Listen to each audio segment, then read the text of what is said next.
Hello दोस्तों, स्वागत है आप सभी का हमारे YouTube channel GK Prince academy पर। तो आई होप आप सभी लोग सही होंगे, ठीक होंगे। और आज की इस वीडियो में हम लोग डिस्कस करेंगे यूथ बुक के जो है UP triple S C VDO के जनरल अवेयरनेस यानी कि चैप्टर वाइज सॉल्व पेपर का। और इसमें हम देखेंगे UP triple S C VDO के एग्जाम्स के पेपर का, ठीक है। इसमें अगर हम बात करें तो सम्मिलित ग्राम पंचायत अधिकारी, ग्राम विकास अधिकारी और समाज कल्याण पर्यवेक्षक प्रयोगात्मक जो परीक्षा जो आई थी एग्जाम का री एग्जाम 2018 का होने वाला है, उससे संबंधित बुक समान जानकारी की अध्यायवार सॉल्व पेपर निकाला गया है। और इसमें 3593 प्लस वस्तुनिष्ठ प्रश्न है, जिसमें नवीनतम पाठ्यक्रम अनुसार जोड़ा गया, यानी कि न्यू जो आया हुआ है, यानी कि जैसे कि पेट 2022 का जो पेपर हुआ उसको भी इसमें लेटेस्ट जो है ऐड किया हुआ है, 2022 वाला भी पेपर। तो इस तरीके से इंपॉर्टेंट हो जाता है। तो चलिए इस वीडियो को स्टार्ट करते हैं।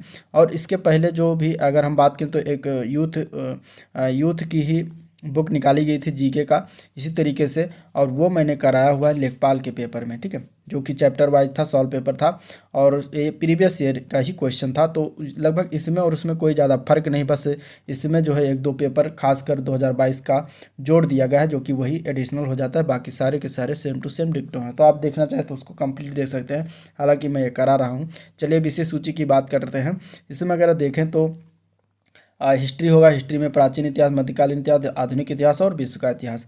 आज हम जो बात करने वाले हैं वो प्राचीन और मध्यकालीन इतिहास की बात करेंगे। इसके बाद अगले वाले वीडियो में आधुनिक और विश्व के इतिहास की बात करेंगे। तो ये वीडियो होगा। इसके अलावा इसमें और क्या क्या है तो भारतीय संविधान और राज्य व्यवस्था, इसके बाद भूगोल, उसमें विश्व भूगोल और भारत का भूगोल आएगा। फिर आता है अर्थशास्त्र, फिर आता है सामाजिक विज्ञान, जिसमें विज्ञान, भौतिक विज्ञान, रसायन विज्ञान और जीव विज्ञान और कंप्यूटर, ये 4 चैप्टर आने वाले हैं, ठीक है। इसके अलावा इसमें अगर देखेंगे तो पर्यावरण, पारिस्थितिकी, जितने भी क्वेश्चन पूछे गए चैप्टर वाइज सभी हैं। और इसके बाद परंपरागत सामान्य ज्ञान पूछा जाएगा। इसके बाद उत्तर प्रदेश का सामान्य ज्ञान इसमें देखेंगे। तो इस तरीके से ये था। अब हम बात करते हैं इसके कुछ वीडियो और एग्जाम्स के जो है कुछ सिलेबस की बात कर लेते हैं, जो कि इस तरीके से कुछ पूछा जाएगा। अब अगर हम बात करें तो ऑब्जेक्टिव टाइप की पेपर होगा। इसमें एक प्रश्न 300 अंक का होगा, जिसमें 50-50 प्रश्नों के 3 खंड होंगे और प्रत्येक प्रश्न 2 अंक का होगा। और इस प्रकार अभ्यर्थियों के कुल चयन 3 अंकों के आधार पर किया जाना है। अब इसमें 3 खंड में जो पूछा जाएगा उसमें से पहला पूछा जाएगा हिंदी से 50 क्वेश्चन 100 नंबर के, दूसरा होगा रीजनिंग के 50 क्वेश्चन 100 नंबर के, तीसरा होगा जीएस के 50 क्वेश्चन 100 नंबर के। टोटल 300 नंबर, 150 क्वेश्चन होंगे, 2 घंटे की समय होगी। निगेटिव मार्किंग है और गलत होने पर एक सही प्रश्न का जो है उत्तर का अंक जो है काट लिया जाएगा, ठीक है। तो इस तरीके से यह था सिलेबस। अब हम स्टार्ट करते हैं भाग 1 इतिहास। और इतिहास में हम सबसे पहले प्राचीन इतिहास को देखेंगे, फिर इसके बाद हम मध्यकालीन इतिहास को भी इसी वीडियो में हम समाप्त करेंगे। तो वीडियो को एंड तक देखना, इसका फ़ायदा तभी एग्जाम में भरपूर तरीके से मिल पाएगा। अब आप लोग ये मत समझिएगा कि सिर्फ वीडियो और एग्जाम्स के लिए ही ये हेल्पफुल होगा, बल्कि इसके अलावा जितने भी यूपी ट्रिपल एस सी के थ्रू जीएस के क्वेश्चन जहाँ जहाँ पूछा जाएगा यूपी ट्रिपल एस सी के एग्जाम में, सभी के लिए ये है जो है वीडियो हेल्प होने वाला है। तो वीडियो सभी लोग देखिएगा। तो चलिए स्टार्ट करते हैं। सिंधु घाटी सभ्यता के पहला क्वेश्चन की अगर हम बात करें तो इसमें दिया गया है कि निम्नलिखित में से किस युग में तांबे का पहली बार उपयोग किया गया था। ये पेट 2022 के शिफ्ट में क्वेश्चन पूछा गया था। तो देखिए इसका तांबे का जो पहली बार जो प्रयोग किया गया था वो उसको कहा जाता है ताम्र पाषाण युग। आंसर इसका जो होगा वो बी पार्ट करेक्ट हो जाएगा, ठीक है।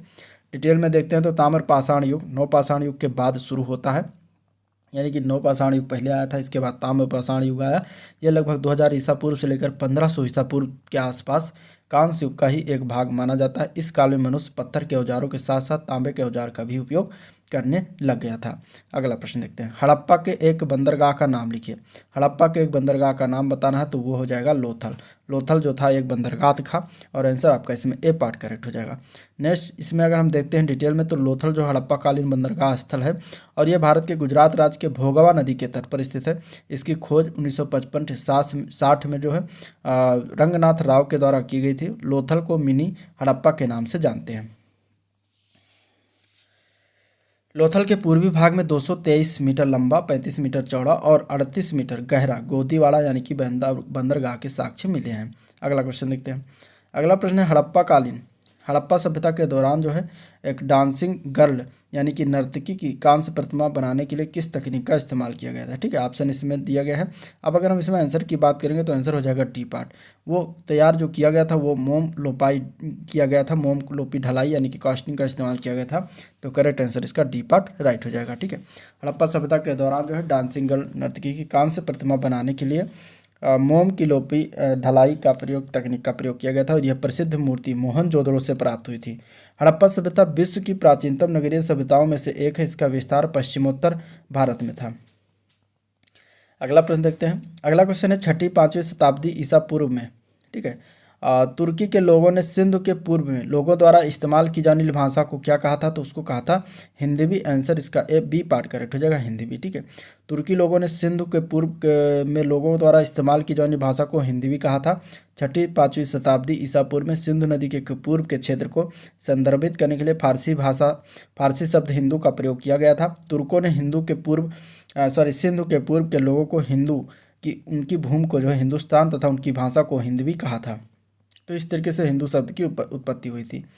नेक्स्ट क्वेश्चन है हड़प्पा संस्कृति की मुहर और टेराकोटा कला पर निम्नलिखित में से किस जानवर को दर्शाया नहीं गया था जिनमें से। ठीक है, ऑप्शन दिया गया है 4, इसमें से बताना कि किस जानवर को इसमें दर्शाया नहीं गया था। तो वो था गाय। गाय को नहीं दर्शाया गया, बाकी बाघ, गैंडा, हाथी इन सभी को दर्शाया गया है। ठीक है, हड़प्पा संस्कृति की मुहर और टेराकोटा कला पर गाय को नहीं दर्शाया गया था। इस काल की मुहरें वर्गाकार, त्रिकोणीय और आयताकार होती थी। मुद्रा लेख दाईं से बाईं की ओर लिखा गया था और इस पर बैल, गैंडा, हाथी आदि का चित्र मिलता है। टेराकोटा पकी हुई मिट्टी से बनाई हुई मूर्तियां होती थी। टेराकोटा कला राजस्थान की प्रसिद्ध हस्तकलाओं में से एक माना जाता है। अगला प्रश्न, हड़प्पा काल का इनसे कौन सा नगर 3 भागों में विभाजित था। तो कौन सा नगर था जो 3 भागों में विभाजित हुआ था, तो वो था धौलावीरा। ठीक है, आंसर इसका डी ऑप्शन सही है। हड़प्पा काल का पूरा स्थल धौलावीरा जो गुजरात के कच्छ के रण के मध्य स्थित द्वीप खादिर में स्थित है। धौलावीरा 3 भागों में विभाजित था। नगर के महाप्रसाद वाले भाग के उत्तर में एक विस्तृत, संपूर्ण और व्यापक समतल मैदान के अवशेष मिले हैं। इसके उत्तर नगर का मध्य भाग है जिसे पुर की संज्ञा दी गई थी और इसके पूर्व में नगर का तीसरा महत्वपूर्ण भाग स्थित है जिसे निचला शहर या फिर अवम नगर कहा जाता है। ठीक है, और यह भारत में स्थित सिंधु सभ्यता का दूसरा सबसे बड़ा नगर है। धौलावीरा की खोज जो है 1967 में जेपी जोशी ने किया था।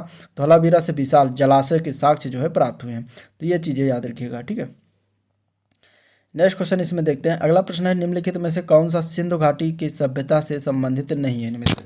इनमें से बताना है कि कौन सा सिंधु घाटी की सभ्यता से संबंधित स्थल नहीं है।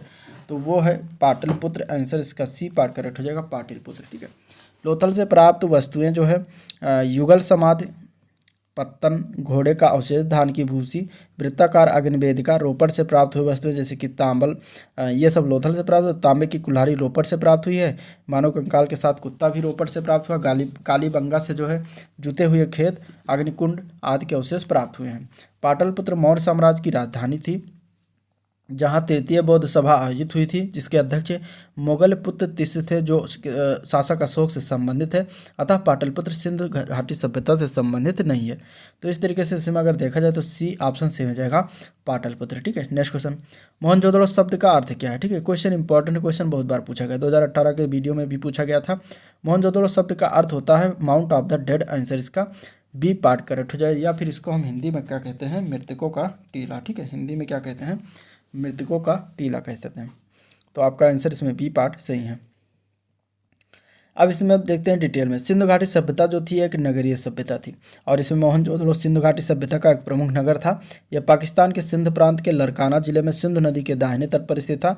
मोहनजोदड़ो शब्द का अभिप्राय जो होता है मृतकों का टीला या फिर माउंट ऑफ द डेड, इसको इंग्लिश में कहते हैं। सिंधु घाटी सभ्यता में प्राप्त वृहत स्नानागार मोहनजोदड़ो नगर से ही प्राप्त हुआ था जिसके मध्य स्थित स्नान कुंड लगभग 7 मीटर चौड़ा, 11 मीटर लंबा और 2.4 मीटर गहरा है।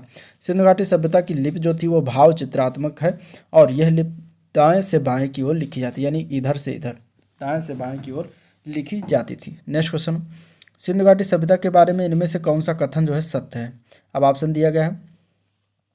सिंधु के लोग कपास का उत्पादन करने वाले पहले थे। उन्होंने लकड़ी के बक्से में अनाज भंडारित किया। सिंधु घाटी सभ्यता पंजाब, सिंध, बलूचिस्तान, गुजरात, राजस्थान, पश्चिम बंगाल के कुछ हिस्सों को कवर करती है। सिंधु के लोग कुत्ते, बिल्ली और घोड़े को बड़े पैमाने पर पालते हैं। इसमें से बताना कौन सा कथन जो है सही है। ठीक है, सिंधु घाटी सभ्यता के बारे में। तो इसमें अगर हम बात करेंगे तो ए ऑप्शन सही है। सिंधु के लोग जो है कपास का उत्पादन करने वाले पहले थे। तो ऑप्शन इसमें ए पार्ट सही हो जाएगा। अब क्यों, इसमें देखते हैं। ठीक है, इसको डिटेल में थोड़ा देख लेते हैं। मोहनजोदड़ो एवं अन्य स्थानों पर जो है पाए गए सूती वस्त्रों के रेशे से जो है इस बात का पता चला है कि कपास की खेती भी की जाती थी और इस सभ्यता के परिपक्वता के चरण से कम 2000 वर्ष पहले मेहरगढ़पुरा स्थल पर कपास के अवशेष प्राप्त हुए हैं। सर्वप्रथम यहीं के निवासियों ने कपास की खेती प्रारंभ किया था और ऐतिहासिक काल में मेसोपोटामिया के कपास के लिए जो है सिंधु शब्द का प्रयोग किया जाने लगा तथा यूनानियों ने इसे हिंडन कहा है, जो सिंधु का ही रूपांतरण है। ठीक है, हड़प्पाई लोगों को कुल 9 फसलें ज्ञात थी, जिसमें गेहूं की 3 किस्में, जौ की 2 किस्में, कपास, खजूर, तरबूज, मटर, राई, सरसों और तिल। सिंधु सभ्यता के लोग अनाज को रखने के लिए मिट्टी के बने बड़े बर्तनों का प्रयोग करते थे और पश्चिम बंगाल में सिंधु घाटी सभ्यता का कोई प्रमाण नहीं मिले हैं। ठीक है, इसलिए जो इसमें पश्चिम बंगाल ऑप्शन में दिया गया था, इसलिए गलत हो जाएगा। यद्यप घोड़े का प्रमाण प्राप्त होता है परंतु घोड़े को बड़े पैमाने पर पालने का प्रमाण नहीं मिलते हैं। तो इस तरीके से केवल ए पार्ट ही सही है। अगला प्रश्न, हड़प्पा सभ्यता के एक हिस्से लोथल की खुदाई किसकी खोज जो है किसके द्वारा की गई थी। ठीक है, ऑप्शन इसमें दिया गया है, ऑप्शन देख लीजिए। लोथल की खुदाई की खोज जो है किसके द्वारा किया गया था, ये बताना है। ठीक है, अब इसमें अगर हम आंसर की बात करेंगे तो आंसर क्या हो जाएगा, आंसर हो जाएगा सी पार्ट। ठीक है, तो आंसर की अगर हम बात करें तो लोथल सिंधु सभ्यता का एक प्रमुख स्थल है और लोथल का टीला महमदाबाद गुजरात के जिले में सरगवल नामक ग्राम में भोगवा नदी के तट पर स्थित है। 1955-60 के मध्य S.R. राव के निर्देशन में वहां खुदाई की गई थी। यहाँ के नगर 2 भागों में विभाजित थे। पहला था दुर्ग, जिसको गढ़ी कहते हैं, तथा निचला नगर। संपूर्ण बस्ती एक ही प्राचीर से घिरी थी और लोथल से मनका बनाने का कारखाना, गोदीवाड़ा, धान के साक्ष्य और अग्निकुंड के साक्ष्य भी प्राप्त हुए हैं। नेक्स्ट क्वेश्चन है, सिंधु सभ्यता में घोड़े की अस्थियों का अवशेष कहाँ मिला है, तो ये मिला है सुरकोटदा में। आंसर इसका डी पार्ट राइट है। ठीक है, सुरकोटदा या फिर सुरकोटडा ये गुजरात के कच्छ जिले में स्थित है। यहाँ घोड़े की अस्थियाँ तथा कब्रगाह के अवशेष प्राप्त हुए। सुरकोटदा से समाधान की एक नई विधि कलश समाधान का उदाहरण प्राप्त हुआ है। लोथल से घोड़ों की लघु मृण मूर्तियों के अवशेष प्राप्त हुए हैं। तो इतने सारे क्वेश्चन जो है सिंधु घाटी सभ्यता से पूछा गया था, जिसको हम लोगों ने देखा। ठीक है, अब हम दूसरा चैप्टर देखते हैं, वैदिक सभ्यता। उपनयन समारोह से क्या तात्पर्य है, ये बताना है। ठीक है, उपनयन समारोह की अगर हम बात करेंगे तो ये होता है बच्चे को पवित्र जनेऊ धारण कराया जाता है, उसको उपनयन समारोह कहते हैं। ऑप्शन सी पार्ट इसका राइट है। उपनयन संस्कार को जो है यज्ञोपवीत संस्कार के नाम से जानते हैं और इसमें बच्चे को जो है पवित्र जनेऊ धारण कराया जाता है। इसमें जो है 3 धागे होते थे, जिन्हें सत, रज और तम का प्रतीक माना जाता है। प्राचीन समय से आज के समय में जो है इस संस्कार स्वरूप जो है बिल्कुल बदल चुका है।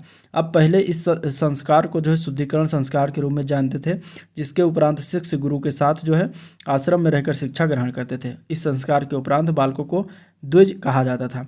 पहले यह अनिवार्य नहीं था, परंतु कर्म कांडों में इसे अनिवार्य कर दिया गया है तथा सामान्यतः जो है विवाह पूर्व जो है कराया जाने लगा। ठीक है, सत्यमेव जयते महावाक्य जो है कहाँ से उद्धृत है, ये कहाँ से लिया गया है सत्यमेव जयते, तो ये लिया गया है मुंडको उपनिषद से। आंसर इसका क्या हो जाएगा, सी पार्ट हो जाएगा। और इसी उपनिषद में यज्ञ की तुलना टूटी नाव से की गई है। मुंडको उपनिषद जो है ये अर्थव्यर्थ से संबंधित है। ठीक है, सत्यमेव जयते जो है भारत का आदर्श वाक्य है। सत्यमेव जयते उत्तर प्रदेश के वाराणसी स्थित सारनाथ में 250 ईसा पूर्व मौर्य सम्राट अशोक द्वारा बनाया गया सिंह स्तंभ के शिखर पर अंकित है और इसका अर्थ है सत्य की सदैव विजय होती है। नेक्स्ट क्वेश्चन, वेदों के गद्य प्रकरण क्या कहलाते हैं, संगीता या फिर ब्राह्मण, आरण्यक या फिर उपनिषद। जो गद्य प्रकरण होते हैं उनको हम कहते हैं ब्राह्मण। ठीक है, आंसर इसका क्या हो जाएगा, बी पार्ट। वेदों के गद्य प्रकरण को ब्राह्मण कहते हैं और ये वेदों के वह गद्य के वह भाग हैं जिनके द्वारा वेदों को समझने में सहायता मिलती है। आरण्यक की बात करें तो आरण्यक शब्द का अर्थ वन में लिखा जाने वाला इसको कह सकते हैं। इसे वन पुस्तक कहते हैं। इन्हें जंगलों में रहने वाले सन्यासियों और छात्रों के द्वारा लिखा गया था। ठीक है, उपनिषद जो है उपनिषद शब्द ब्रह्म विद्या या फिर आत्म विद्या का प्रकाशक है। उपनिषद शब्द जो है 3 शब्द तीन शब्द उप, नि और सद के संयोजन से बना है। उप यानी कि निकट, नि यानी कि श्रद्धा और सद मीन्स बैठना। अतः उपनिषद शब्द का अर्थ हुआ शिष्य का गुरु के निकट उपदेश प्राप्ति के लिए श्रद्धापूर्वक परमत्व का जो है गुण उपदेश सुनने के लिए बैठना। ये वेदों के अंतिम भाग हैं, उन्हें वेदांत भी कहते हैं। अगला प्रश्न, निम्नलिखित में से कौन सा ज्ञान सिद्धांत पर बल देता है? तो इनमें से अगर देखा जाए तो वो उपनिषद है। आंसर इसका डी पार्ट राइट हो जाएगा। ठीक है, उपनिषद जो है हिंदू धर्म का महत्वपूर्ण श्रुति ग्रंथ है। यह वैदिक वाग्मय के अभिन्न भाग हैं। इसमें परमेश्वर, परमात्मा, ब्रह्मा और आत्मा के स्वभाव और संबंध का बहुत ही दार्शनिक और ज्ञानपूर्ण वर्णन किया गया है। दुनिया के कई दार्शनिक उपनिषद को सबसे अच्छा ज्ञानकोश मानते हैं। ये संस्कृत से जुड़े हैं। 17वीं सदी में दाराशिकोह ने उपनिषदों का अनुवाद जो है सिर अकबर के नाम से किया था। अगला प्रश्न है, ऋग्वेद में निम्नलिखित में से किस देवता की सर्वाधिक महत्व का वर्णन किया गया है? तो वो है इंद्र देवता। आंसर इसका बी पार्ट राइट है। ठीक है, ऋग्वेद जो है प्राचीनतम वेद है, जिसमें 10 मंडल, 1028 सूक्त और 10,580 ऋचाएँ हैं। और ऋग्वेद के पढ़ने वाले ऋषियों को ह्रोत यानी होता कहते हैं। इसमें सर्वाधिक वर्णन इंद्र का है। इंद्र के लिए 250 तथा अग्नि के लिए 200 ऋचाओं की रचना की गई है। इंद्र को वृत्तासुरहंता, पुरभिद, पुरंदर, सोमापा, मधुमान आदि के नामों से उद्घोषित किया गया है। ठीक है, तो इस तरीके से ये चीज़ें होगी। नेक्स्ट क्वेश्चन देखते हैं। अगले प्रश्न में बताना है प्राचीनतम वेद कौन सा है? तो इसमें से आंसर हो जाएगा ए पार्ट ऋग्वेद। ठीक है, ऋग्वेद जो है सबसे आर्यों का सबसे प्राचीन ग्रंथ है और इसकी रचना संभवतः सप्त सैंदो प्रदेश में हुई थी। इसके वेदों का संकलन महर्षि कृष्णद्वैपायन यानी कि वेदव्यास ने किया था। ऋग्वेद के काल में संबंध में जो है विद्वानों में मतभेद है। बाल गंगाधर तिलक वैदिक सभ्यता का आरंभ 6000 ईसा पूर्व मानते हैं, जबकि याकोबी 4500 ईसा पूर्व से 2500 ईसा पूर्व। मैक्स मूलर का मत है कि ऋग संहिताओं का काल 1200 ईसा पूर्व से 1000 ईसा पूर्व तक था। नेक्स्ट क्वेश्चन, अगला प्रश्न है, निम्नलिखित में से किस भारतीय पुरातन ग्रंथ में अपराध और अपराधी का जिक्र आता है? तो ये है अर्थशास्त्र, मनुस्मृति, न्याय मीमांसा, तीनों में आता है। तो करेक्ट आंसर डी पार्ट जाएगा उपरोक्त सभी। ठीक है, अर्थशास्त्र, मनुस्मृति और न्याय मीमांसा ग्रंथों में अपराध और अपराधी का जिक्र आता है। और अर्थशास्त्र कौटिल्य द्वारा रचित ग्रंथ है, जिसमें राजा के कर्तव्य, विस्तृत कर्म प्रणाली तथा सामाजिक स्थिति पर प्रकाश डाला गया है। मनुस्मृति हिंदू धर्म का सबसे प्रधान ग्रंथ है। ऋग्वेद में मनु को मानव जाति का पिता कहा गया है। शतपथ ब्राह्मण और तैत्तिरीय ब्राह्मण के कौन से ब्राह्मण के मूल पाठ हैं ये बताना है। तो ये यजुर्वेद के मूल पाठ हैं, ब्राह्मण मूल पाठ हैं। तो आंसर इसका डी पार्ट करेक्ट हो जाएगा, यजुर्वेद। ठीक है, वेद और उनके ब्राह्मण देख लीजिए एक बार। और यह ऋग्वेद के ऐतरेय ब्राह्मण और कौशिकी ब्राह्मण, दो ब्राह्मण हैं ऋग्वेद के। शुक्ल यजुर्वेद के शतपथ ब्राह्मण और कृष्ण यजुर्वेद के तैत्तिरीय ब्राह्मण हैं। सामवेद के पंचविश ब्राह्मण या जैमिनीय जिसको कह सकते हैं। अथर्ववेद के गोपद ब्राह्मण हैं। तो इस तरीके से यह ब्राह्मण याद रखिएगा, कोई भी पूछा जा सकता है। ठीक है, अगला प्रश्न देखते हैं। ऋग्वेद में निहित गायत्री मंत्र जो है किस देवता को समर्पित है ये बताना है। ठीक है, तो वो है सावित्री देवता को समर्पित। आंसर इसका डी पार्ट करेक्ट हो जाएगा। ठीक है, गायत्री मंत्र जो है सावित्री देवता को समर्पित है। अब इसमें अगर हम बात करें तो ऋग्वेद के तीसरे मंडल में निहित गायत्री मंत्र जो है सावित्री यानी कि सावित्री देवता को समर्पित है। और इस मंडल की रचना जो है विश्वामित्र ने की थी। ऋग्वेद में कुल 10 मंडल हैं। ऋग्वेद के 2 से 7 तक जो है के मंडल सबसे पुराने माने जाते हैं। जब सूर्य चमकने लगता है तब उसे सविता कहा जाता है और ये आकाश का देवता होता है।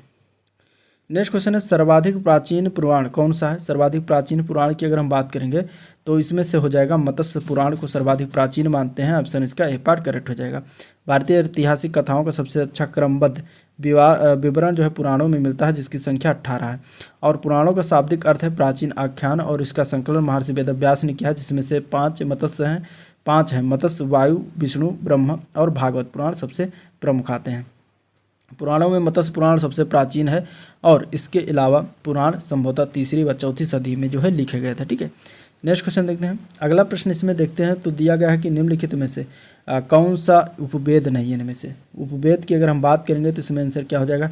धनुर्वेद, शस्त्र शास्त्र, आयुर्वेद और योगवेद। इसमें से उपवेद की बात करा, कौन सा उपवेद नहीं है? तो ऑप्शन इसका क्या हो जाएगा? ऑप्शन इसका हो जाएगा डी पार्ट। योग वेद जो है वो उपवेद के अंतर्गत नहीं आता। आंसर इसका डी पार्ट करेक्ट हो जाएगा। ठीक है, योग वेद जो है उपवेद के अंतर्गत नहीं आता। अब इसमें देखिए, उपवेद वेद से संबंधित माने जाते हैं। उपवेदों की संख्या 4 है। आयुर्वेद, गंधर्व वेद, धनुर्वेद और शिल्प वेद। ठीक है, जिसको हम स्थापत्य वेद भी कहते हैं, शिल्प वेद को। जबकि योग वेद उपवेद नहीं होता। धनुर्वेद जो है यजुर्वेद का उपवेद है, आयुर्वेद ऋग्वेद का उपवेद है, गंधर्व वेद सामवेद का उपवेद है और शिल्प वेद अथर्ववेद का उपवेद है। तो चार वेद हैं, 4 वेद के 4 उपवेद हैं। ठीक है, नेक्स्ट क्वेश्चन।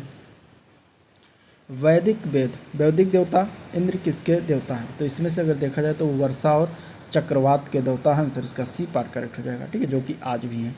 नेक्स्ट इसमें देखते हैं तो ऋग्वैदिक लोग जो है प्राकृतिक शक्तियों का मानवीकरण कर उसकी पूजा करते थे और देवों की पूजा की प्रधान विधि थी स्तुति पाठ करना एवं यज्ञ में बल चढ़ाना। प्रारंभ में आर्यों के प्रमुख देवता वरुण थे, लेकिन ऋग्वेद के रचना काल तक इंद्र सर्वप्रमुख देवता हो गए। इंद्र युद्ध का देवता, दुर्गों को तोड़ने वाला यानी कि पुरंदर जिसको कहा गया, तथा वर्षा व चक्रवात के देवता माने जाते हैं। ऋग्वेद में इंद्र के लिए 250 ऋचाओं की रचना की गई है। तो ये हो गए वैदिक सभ्यता। अब तीसरा चैप्टर आता है महाजनपद काल। ठीक है, महाजनपद काल की अगर हम बात करेंगे तो इसमें आंसर किस तरीके से पूछे गए इसको हम देखते हैं। तो अगला क्वेश्चन है, राजा बिंबिसार के दरबार में उस प्रसिद्ध चिकित्सक का नाम क्या था जो भगवान बुद्ध के निजी चिकित्सक थे? ठीक है, और वो राजा बिंबिसार के दरबार में रहते थे, तो उनका नाम था जीवक। आंसर इसका जो हो जाएगा सी पार्ट सही है। ठीक है, अब इनके बारे में डिटेल में देखते हैं। तो बिंबिसार जो थे वो हर्यक वंश के संस्थापक थे और वो जो है बौद्ध धर्म का अनुयायी था और इसके दरबार में जो है प्रसिद्ध चिकित्सक जीवक रहते थे, जिन्होंने भगवान बुद्ध का निजी चिकित्सक के रूप में उनकी सेवा के लिए भेजा गया। अर्थात अजात शत्रु पूर्वी भारत में मगध के हर्यक वंश का एक राजा था और वो जो है बिंबिसार का पुत्र था। ठीक है, तो ये बातें हो गई जो कि ये पूछा गया था। महाजनपद काल से क्वेश्चन आया, अभी तक यूपी SSC आयोग ने पूछा है। अब आगे हम बात करेंगे जैन और बौद्ध धर्म, इससे संबंधित क्वेश्चन बहुत बनते हैं, तो इसको बारे में देखते हैं। ठीक है, तो जैन धर्म का सबसे महत्वपूर्ण मौलिक सिद्धांत क्या है? ठीक है, कर्म, अहिंसा, वैराग्य या फिर निष्ठा, इनमें से बताना है। तो इसका राइट आंसर क्या होगा? ऑप्शन इसका बी सही है। ठीक है, जैन धर्म का सबसे मौलिक सिद्धांत जो है महत्वपूर्ण वो है अहिंसा, और गांधी जी भी जो है अहिंसा के पुजारी थे। तो जैन धर्म का मौलिक सिद्धांत भी है, तो आंसर बी पार्ट करेक्ट हो जाएगा। अब अहिंसा जो है जैन धर्म के 5 सिद्धांतों में से सबसे मौलिक है और भगवान महावीर ने भी अहिंसा को प्रमुख स्थान दिया था। अहिंसा परमो धर्मा, ठीक है, ये कहा जाता है। और जैन धर्म के 5 सिद्धांत कौन कौन से? तो पहला है अहिंसा यानी कि जीवों को चोट न पहुंचाना। दूसरा है सत्य यानी कि झूठ न बोलना। तीसरा है अस्तेय यानी कि चोरी न करना। चौथा है अपरिग्रह यानी कि संपत्ति का संचय न करना। ठीक है, और पांचवा है ब्रह्मचर्य यानी किसी स्त्री से संसर्ग की मनाही है इसमें। तो इस तरीके से ये 5 जो है सिद्धांत हैं जैन धर्म के। अगला प्रश्न देखते हैं। अगला क्वेश्चन है, गौतम बुद्ध को ज्ञान किस नदी के तट पर प्राप्त हुआ था? तो देखिए इंपॉर्टेंट क्वेश्चन है। अगर हम बात करें 2022 के पेट में पूछा गया, तो निरंजना नदी के तट पर ये ज्ञान प्राप्त हुआ था गौतम बुद्ध को। तो राइट आंसर इसका डी पार्ट ऑप्शन सही है। और गौतम बुद्ध जो थे वो बौद्ध धर्म के संस्थापक थे और उन्होंने 29 वर्ष की अवस्था में गृह त्याग किया था, यानी कि अपने घर को, राजमहल को इन्होंने छोड़ दिया था। उनके गृह त्याग की इस घटना को बौद्ध साहित्य में महावीर निष्क्रमण कहा गया है। ठीक है, उन्हें बोध गया में एक पीपल वृक्ष के नीचे निरंजना नदी के तट पर वैशाख पूर्णिमा के दिन जो है ज्ञान की प्राप्ति हुई थी। नेक्स्ट क्वेश्चन है, गौतम बुद्ध ने सारनाथ में अपना पहला उपदेश किस मुद्रा में दिया था? तो पहला उपदेश जब दिया था तो धम्मचक्र प्रवर्तन मुद्रा में दिया था। तो करेक्ट आंसर बी ऑप्शन इसका सही है। ठीक है, ये भी 2022 के पेट पेपर में पूछा गया क्वेश्चन है। तो गौतम बुद्ध ने सारनाथ में अपना पहला उपदेश धम्मचक्र प्रवर्तन मुद्रा में दिया था। और गौतम बुद्ध के प्रवर्तक गौतम बुद्ध का जन्म की अगर हम बात करें, बौद्ध धर्म के प्रवर्तक गौतम बुद्ध के जन्म की बात करें तो 563 ईसा पूर्व कपिलवस्तु के समीप लुम्बिनी, जो कि अभी ये नेपाल में पड़ता है, वहाँ पर जो है इनका जन्म हुआ था। ठीक है, इनके पिता शुद्धोधन जो थे ये कपिलवस्तु के शाक्यगढ़ के प्रधान थे तथा माता महामाया जो थी वो कौलिय गणराज्य की कन्या थी। इनके बचपन का नाम सिद्धार्थ था। सांसारिक दुखों से व्यथित होकर सिद्धार्थ ने जो है 29 वर्ष की अवस्था में गृह त्याग किया था, जिसे बौद्ध धर्म में महावीर निष्क्रमण कहा गया है। अगला क्वेश्चन है, निम्नलिखित में से किस स्थान पर प्रथम बौद्ध संगीत का आयोजन किया गया था? ठीक है, देखिए बौद्ध संगीत की अगर हम बात करें तो टोटल 4 संगीत यहाँ हुई थी। उसमें से पहले संगीत का आयोजन कहाँ पर किया गया था ये बताना है। तो पहले संगीत का आयोजन जो हुआ था वो राजगिर में हुआ था। आंसर इसका सी पार्ट करेक्ट हो जाएगा। अब इसके बारे में डिटेल में देखते हैं। तो प्रथम बौद्ध संगीत का आयोजन जो है 483 ईसा पूर्व में राजगिरी में हुआ था। ये संगीत जो है मगध सम्राट उस समय कौन थे? अजातशत्रु, तो उनके काल में किया गया था। ये सारी चीज़ें इंपॉर्टेंट है, सभी कभी ना कभी कोई भी एग्जाम में पूछा गया है। और इसकी अध्यक्षता की बात करें तो महाकश्यप के द्वारा किया गया था। दूसरी बौद्ध संगीत जो थी वो वैशाली में हुई थी, और तीसरी बौद्ध संगीत पाटलिपुत्र में हुई थी, और चौथी बौद्ध संगीत कुंडलवन में हुई थी। और अन्य 3 बौद्ध संगीतियों का आयोजन देख लेते हैं आगे। तो द्वितीय बौद्ध संगीत का आयोजन जो हुआ था वो 383 ईसा पूर्व वैशाली में सभा कामी की अध्यक्षता में, काला शोक का उस समय शासनकाल था तो वहाँ पे किया गया था। तीसरी बौद्ध संगीत 250 से 251 ईसा पूर्व में हुआ था, पाटलिपुत्र में हुआ था, और उसके अध्यक्ष थे मोगल पुत्र तीस। ठीक है, और किसका शासनकाल था तो सम्राट अशोक का शासनकाल था, तब तीसरी बौद्ध संगीत हुई थी। ठीक है, चौथी बौद्ध संगीत जो हुई थी वो प्रथम शताब्दी ईस्वी में कुंडलवन यानी कि जो अभी कश्मीर में है, और वसुमित्र उसके अध्यक्ष थे, और कनिष्क का काल था तो उस समय किया गया था। ये चारों संगीत के बारे में चार बातें याद होनी चाहिए आपको एग्जाम पॉइंट ऑफ व्यू से। ठीक है, नेक्स्ट क्वेश्चन। अगला प्रश्न है, 6ठी शताब्दी ईसा पूर्व में जैन और बौद्ध धर्म ग्रंथों में कितने महाजनपदों का उल्लेख किया गया है। तो देखिए इसमें उल्लेख किया गया था टोटल 16 महाजनपदों का। आंसर इसका हो जाएगा बी पार्ट 16। ठीक है, 6ठी शताब्दी ईसा पूर्व में जैन और बौद्ध ग्रंथों में 16 महाजनपदों का उल्लेख किया गया है। बौद्ध ग्रंथ अंगुत्तर निकाय और जैन ग्रंथ भगवती सूत्र में 16 महाजनपदों का जो है उल्लेख किया गया है। ठीक है, अगला प्रश्न है, भगवान बुद्ध की 200 फीट ऊंची प्रतिमा जो है कांस्य की प्रतिमा स्थापित करने का निर्णय कहाँ पर लिया गया है। तो ये निर्णय लिया गया था कुशीनगर में स्थापित करने के लिए। आंसर इसका ये पार्ट करेक्ट है, 2015 के पेपर में पूछा गया है।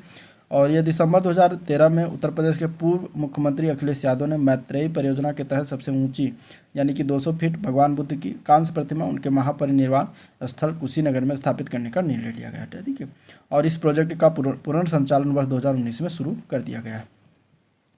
अगला प्रश्न है, बुद्ध को महापरिनिर्वाण कहाँ प्राप्त हुआ था। तो अभी ऊपर बताया गया ऊपर क्वेश्चन में कि कुशीनगर में प्राप्त हुआ था। आंसर इसका बी पार्ट करेक्ट हो जाएगा। ठीक है, अब देखिए बौद्ध धर्म, गौतम बुद्ध जो थे वो बौद्ध धर्म के प्रवर्तक थे। इनके जीवन में कुछ घटनाएं हुई जिनके बारे में जान लेते हैं। तो जन्म इनका हुआ लुम्बिनी नेपाल 563 ईसा पूर्व में। गृह त्याग यानी कि घर बार को छोड़ दिया, महाभिनिष्क्रमण कहा गया, और 534 ईसा पूर्व में इन्होंने छोड़ा था। ज्ञान की प्राप्ति हुई बोध गया बिहार। ठीक है, बोध गया बिहार में प्राप्त हुई ज्ञान की, और किसके निरंजना नदी के तट पर। ठीक है, मृत्यु जब हुई तो उसको महापरिनिर्वाण कहा गया, और कुशीनगर में मृत्यु हुई 483 ईसा पूर्व में।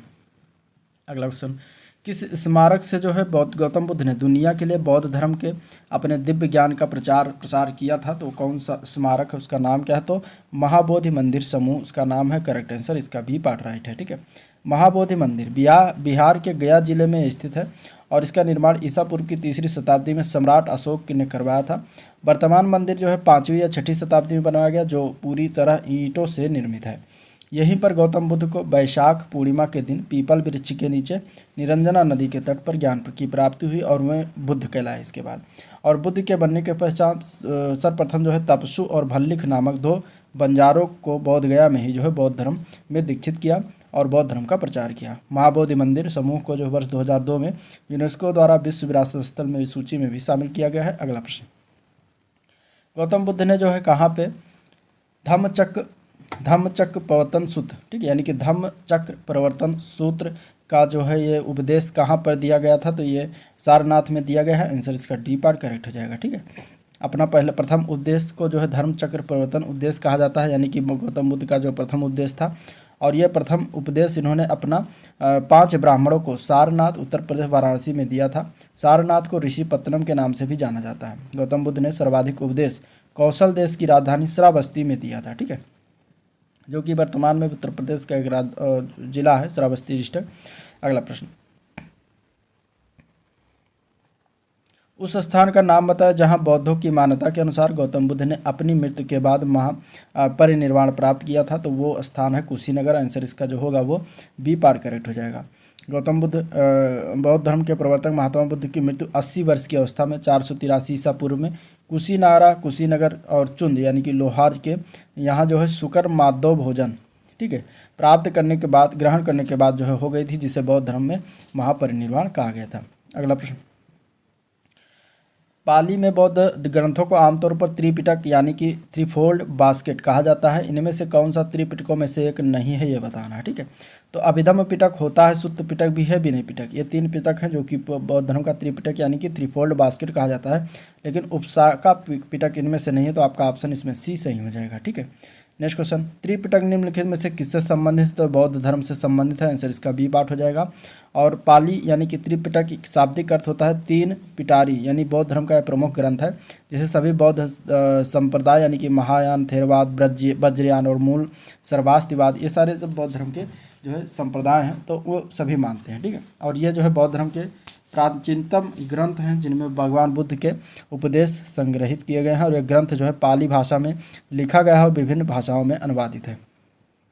अगला क्वेश्चन देखते हैं, ज्ञान प्राप्त करने के बाद गौतम बुद्ध को जो है किस रूप में जाना जाने लगा? तो उन्हें जो है बुद्ध के रूप में जाना जाने लगा, तो आंसर इसका बी पार्ट करेक्ट हो जाएगा, ठीक है। बोध गया महाबोधि वृक्ष यानी कि पीपल के नीचे कई वर्षों तक कठिन तपस्या और कठोर साधना कर ज्ञान की प्राप्ति की थी बिहार में, बोध गया में। और ज्ञान प्राप्त करने के बाद सिद्धार्थ को जो है गौतम बुद्ध के नाम से और तथागत के रूप में जो है जाना जाने लगा। नेक्स्ट क्वेश्चन, बोध गया एक महत्वपूर्ण तीर्थ केंद्र क्यों है? ठीक है, बोध गया क्योंकि यहाँ गौतम बुद्ध पैदा हुए थे, गलत है, ठीक है। गौतम बुद्ध यहाँ नहीं, लुम्बिनी में पैदा हुए थे। क्योंकि गौतम बुद्ध ने यहाँ ज्ञान प्राप्त किया था। क्योंकि गौतम बुद्ध ने ज्ञान प्राप्त करने के बाद यहाँ अपना पहला उपदेश दिया था। क्योंकि गौतम बुद्ध ने यहाँ निर्वाण प्राप्त किया था। इसमें से बताना है कौन ऑप्शन बोध गया के बारे में सही है, ठीक है। तो ऑप्शन की अगर हम बात करेंगे तो ज्ञान प्राप्ति हुई थी इनको यहाँ पे बोध गया में, तो आपका आंसर इसमें बी पार्ट सही हो जाएगा, ठीक है। बौद्ध धर्म के संस्थापक जो थे वो गौतम बुद्ध थे और इनका जन्म 563 ईसा पूर्व में कपिलवस्तु के लुम्बिनी नामक स्थान पर हुआ था। 35 वर्ष की आयु में वैशाख पूर्णिमा की रात निरंजना नदी के किनारे गौतम बुद्ध को पीपल वृक्ष के नीचे बोध गया में ज्ञान की प्राप्ति हुई थी। उन्होंने सर्वप्रथम उपदेश जो दिया था वो सारनाथ या फिर उसको ऋषिपत्तनम या फिर मृगदाव भी कहा जाता था, और वहाँ पे 5 ब्राह्मणों को इन्होंने अपना प्रथम उपदेश दिया था, जिसे बौद्ध धर्म ग्रंथों में धर्मचक्र प्रवर्तन कहा गया। बुद्ध ने अपने उपदेश की जन साधारण भाषा पाली में दिए, और गौतम बुद्ध की मृत्यु जो हुई वो 80 वर्ष की अवस्था में 483 ईसा पूर्व में कुशीनगर में हो गई, ठीक है, जिसे बौद्ध धर्म में क्या कहा गया? महापरिनिर्वाण कहा गया है। अगला क्वेश्चन है, बुद्ध ने अपना पहला उपदेश कहाँ दिया था? तो ये दिया गया था सारनाथ में, आंसर इसका बी पार्ट करेक्ट हो जाएगा, ठीक है। नेक्स्ट क्वेश्चन, बौद्धों के लिए उपदेश में स्थित सारनाथ जो है क्यों महत्वपूर्ण है? तो सारनाथ की अगर हम बात करेंगे तो वहाँ पे प्रथम उपदेश दिया गया था बुद्ध के द्वारा, तो आपका आंसर इसमें हो जाएगा डी पार्ट, ठीक है। नेक्स्ट क्वेश्चन है, मनुष्य जीवन का सर्वोत्तम ध्येय है कैवल्य, जिसका अर्थ क्या है? तो कैवल्य का अर्थ होता है इच्छाओं पर विजय प्राप्त करना, जो कि सी पार्ट में दिया गया है, तो ऑप्शन इसका सी पार्ट करेक्ट हो जाएगा, ठीक है। इच्छाओं पर विजय प्राप्त करना, ये इसका अर्थ होता है कैवल्य का। और कैवल्य अर्थात ब्रह्म विद्या का वह ज्ञान जो संशय रहित और स्थायी हो, या विवेक उत्पन्न होने पर औपाधिक दुख सुख अहंकार, प्रारब्ध, कर्म और संस्कार के लोभ हो जाने से आत्मा के चित्त स्वरूप होकर आवागमन से मुक्त हो जाने की स्थिति को कैवल्य कहते हैं। अगला प्रश्न है, 24वें जैन तीर्थंकर या अंतिम तीर्थंकर कौन थे? ठीक है, इसमें से बताना है 24वें या अंतिम जैन तीर्थंकर कौन थे, ठीक है। तो इसका आंसर क्या हो जाएगा? सी पार्ट हो जाएगा, महावीर स्वामी थे, आंसर इसका सी पार्ट सही है, ठीक है। महावीर स्वामी जो थे वो जैन धर्म के अंतिम एवं 24वें तीर्थंकर थे। अभी तक बुद्ध के बारे में बात हुई, महावीर अब जैन धर्म के बारे में देखेंगे। तो महावीर स्वामी जो से पहले जो है 23वें जो जैन धर्म में हुए, 23 तीर्थंकर हुए जैन धर्म, ठीक है, महावीर स्वामी के पहले। और जैन धर्म के प्रथम जो तीर्थंकर थे उनका नाम था ऋषभदेव, ठीक है। और महावीर स्वामी ज्ञान की प्राप्ति के बाद महावीर कहलाए, जिसका अर्थ होता है अपनी साधना में अतुल्य पराक्रम दिखाना। 23वें तीर्थंकर जो थे पार्श्वनाथ, उन्होंने 4 महाव्रत दिया, सत्य, अहिंसा, अस्तेय और अपरिग्रह। और इसमें 5वां जो है महावीर स्वामी के द्वारा ब्रह्मचर्य जोड़ा गया, जो इसमें अब इस तरीके से 5 जो है क्या हो गया? महाव्रत हो गया, ठीक है। सत्य, अहिंसा, अस्तेय, अपरिग्रह ये पार्श्वनाथ के द्वारा दिया गया, और महावीर स्वामी ने इसमें ब्रह्मचर्य जोड़ दिया, तो इस तरीके से 5 महाव्रत हो गए। नेक्स्ट क्वेश्चन, पहले जैन तीर्थंकर कौन थे? तो अभी बात हुई, ऋषभदेव उनका नाम था, आंसर इसका बी पार्ट करेक्ट हो जाएगा, ठीक है। जैन धर्म में कुल 24 तीर्थंकर हुए, जिनमें पहले ऋषभदेव, दूसरे अजितनाथ, 22वें अरिष्टनेम और 23वें पार्श्वनाथ व 24वें महावीर थे। सब नहीं, लेकिन ये इतने नाम जो दिए गए हैं, पहला, दूसरा, 22, 23, 24, जरूर इनसे क्वेश्चन पूछा जाता, तो ये तो आपको पता होना चाहिए। ऋषभदेव एवं अरिष्टनेम का उल्लेख जो है ऋग्वेद में भी मिलता है, और अजितनाथ का उल्लेख यजुर्वेद में मिलता है, और इस धर्म के महात्माओं की उपाधि जो है तीर्थंकर इनको कहा गया है। अगला प्रश्न, जैन धर्म में 3 रत्न दिए जाते हैं और उन्हें निर्वाण का मार्ग कहा जाता है, वह क्या है? तो जो जैन धर्म में 3 रत्न है वो है सही विश्वास, सही ज्ञान और सही आचरण, तो आंसर इसका क्या हो जाएगा? डी पार्ट ऑप्शन सही है, ठीक है। ये 3 रत्न कहा जाते हैं। महावीर के बारे में जान लेते हैं। तो 24वें तीर्थंकर और अंतिम तीर्थंकर हुए थे। इनका जन्म 540 ईसा पूर्व में कुंडग्राम जो कि वैशाली में पड़ता है तो वहाँ पर हुआ था। महावीर स्वामी ने अपने उपदेश जो है प्राकृत यानी कि अर्ध मागधी भाषा में दिए थे, ठीक है। लेकिन गौतम बुद्ध ने अपना उपदेश किस भाषा में दिए थे? तो पाली भाषा में दिए थे। दोनों में डिफरेंस है, थोड़ा सा याद रखिएगा। जैन धर्म के निर्माण की प्राप्ति के लिए त्रिरत्न का अनुशीलन आवश्यक है, जिसमें त्रिरत्न कौन कौन से हैं? पहला है सम्यक दर्शन जिसको कहते हैं सही विश्वास, दूसरा है सम्यक ज्ञान जिसको कहते हैं सही ज्ञान, तीसरा है सम्यक आचरण यानी कि सुख दुख में समभाव आचरण। तो ये 3 प्रकार के रत्न है जिसको त्रिरत्न कहा जाता है जैन धर्म का, ये जरूर याद रखिएगा। जैन धर्म में ईश्वर की मान्यता नहीं है, इसमें आत्मा की मान्यता की बात कही गई है। और महावीर स्वामी जो है पुनर्जन्म और कर्म बाद में जो विश्वास करते थे। तो इस तरीके से बौद्ध और जैन धर्म के बारे में हो गया। अब हम देखेंगे मौर्य और मौर्योत्तर साम्राज्य। पहला क्वेश्चन अगर देखें तो निम्नलिखित में से कौन सा व्यक्ति है जिनका नाम देव नाम पियदस्सी था? तो ये नाम जो है सम्राट अशोक को कहा जाता है। आंसर इसका जो होगा बी पार्ट करेक्ट हो जाएगा, ठीक है। अशोक जो थे देवनाम प्रियदर्शी भी इनका कहा जाता है। ये बौद्ध धर्म के सबसे प्रतापी राजा थे। उनका शासनकाल 273 ईसा पूर्व से 232 ईसा पूर्व तक रहा था, ठीक है। नेक्स्ट क्वेश्चन, राजा कनिष्क के शासनकाल के दौरान दरबारी चिकित्सक का नाम बताना है। तो उनका नाम था चरक, ठीक है। चरक जो थे वो दरबारी चिकित्सक थे राजा कनिष्क के शासनकाल के दौरान। तो आंसर इसका सी पार्ट करेक्ट हो जाएगा। और वह आयुर्वेद के प्रख्यात विद्वान थे तथा कनिष्क के राज्य वैद्य थे। चरक कृत चरक संहिता जो है औषधि शास्त्र के ऊपर प्राचीनतम रचना है। उल्लेखनीय है कि कनिष्क की राजभाषा में नागार्जुन, पार्श, वसुमित्र, मात्रचेट, संगरक्षक आदि विद्वान निवास करते थे। अगला क्वेश्चन देखते हैं, नगरपालिका प्रशासन की एक विस्तृत प्रणाली की स्थापना के लिए निम्नलिखित में से सबसे प्रसिद्ध राजा का नाम क्या है? तो उनका नाम है चंद्रगुप्त मौर्य। आंसर इसका बी पार्ट करेक्ट हो जाएगा, ठीक है। मौर्य काल में जो है नगरपालिका प्रशासन की विस्तृत प्रणाली की स्थापना का श्रेय जाता है चंद्रगुप्त मौर्य को। नगर शासन के लिए एक सभा होती थी जिसका प्रमुख नागरक अथवा पूर्व मुख्य कहा जाता था। मेगस्थनीज ने पाटलिपुत्र के नगर परिषद की 5 सदस्यों वाली 6 समितियों का भी उल्लेख किया। उनके नाम देख लेते हैं। महत्वपूर्ण तथ्य, प्रथम समिति जो थी औद्योगिक कलाओं कारीगरों का निरीक्षण करती थी। द्वितीय समिति जो विदेशी यात्रियों का भोजन, निवास, चिकित्सा का प्रबंध करती थी। तृतीय समिति जो है जनगणना का हिसाब रखती थी। चतुर्थ समिति जो है नगर के व्यापार वाणिज्य की देखरेख करती थी। पांचवी समिति जो थी वो उद्योग समिति थी जो वस्तुओं के मिलावट को रोकती थी। और छठी समिति जो थी वो कर समिति यानी कि टैक्स की समिति थी जिसका काम क्रय विक्रय की वस्तुओं पर कर वसूलना था, ठीक है। तो इस तरीके से छठी समिति का विशेष रूप से याद होना चाहिए। अगला प्रश्न, कनिष्क के शासनकाल के दौरान निम्नलिखित में से कौन सी बौद्ध संगीत आयोजन की गई थी? तो कनिष्का के शासनकाल के दौरान चौथी बौद्ध संगीत आयोजन हुआ था। आंसर इसका जो होगा वो सी पार्ट हो जाएगा। कहाँ पर हुआ था? तो कुंडल वन, ठीक है, कुंडल वन में किया गया था। कुंडल वन कहाँ है? कश्मीर में। तो वहाँ पे जो है कनिष्का के दौरान चौथी बौद्ध संगीत स्थापना किया गया था। तो अब देखते हैं इसके बारे में, ठीक है। कश्मीर के कुंडल वन में बौद्ध धर्म की चतुर संगीत का आयोजन किया गया था। इसकी अध्यक्षता किसके द्वारा किया गया था? तो प्रसिद्ध बौद्ध विद्वान थे वसुमित्र, उन्होंने किया था, ठीक है। और अश्वघोष इसके उपाध्यक्ष बनाए गए थे। इस संगीत में बौद्ध त्रिपिटकों को प्रमाणिक पाठ तैयार हुए तथा विभाषा शास्त्र आदि बौद्ध ग्रंथों का इसमें संकलन किया गया था। और इस आयोजन का लगभग 500 विद्वान भिक्षुओं ने भाग लिया था इसमें। उल्लेखनीय है कि कनिष्क के समय में ही बौद्ध धर्म स्पष्टता 2 संप्रदाय यानी हीनयान और महायान में जो है विभक्त हो गया था। तो यह कनिष्क के शासनकाल के दौरान ही हुआ था। नेक्स्ट क्वेश्चन, मौर्यकालीन भारत की विवरण वाली इंडिका के लेखक कौन थे? इसका का आंसर हो जाएगा। तो इंडिका के लेखक की अगर हम बात करें तो वो थे मेगस्थनीज। आंसर इसका ए पार्ट करेक्ट हो जाएगा, ठीक है। मेगस्थनीज ने इंडिका बुक लिखी थी। इंडिका बुक है जो कि मेगस्थनीज के द्वारा लिखा गया बुक है। इस पुस्तक में मौर्य साम्राज्य के प्रशासन के बारे में उल्लेख किया गया, ठीक है। मेगस्थनीज यात्री जो थे ये भारत में यात्रा किए थे 304 से 299 ईसा पूर्व के मध्य। उस समय चंद्रगुप्त मौर्य का शासनकाल था और इन्होंने इंडिका नामक बुक लिखी थी, ठीक है। फिर आए थे फाहियान जो कि इनका शासनकाल इनका जो भारत में यात्रा का समय था 399 ईस्वी से 414 ईस्वी ईसा पूर्व में, जब चंद्रगुप्त विक्रमादित्य का शासनकाल था। इनके रचनाएं को कहा जाता है फो क्यू की, ठीक है।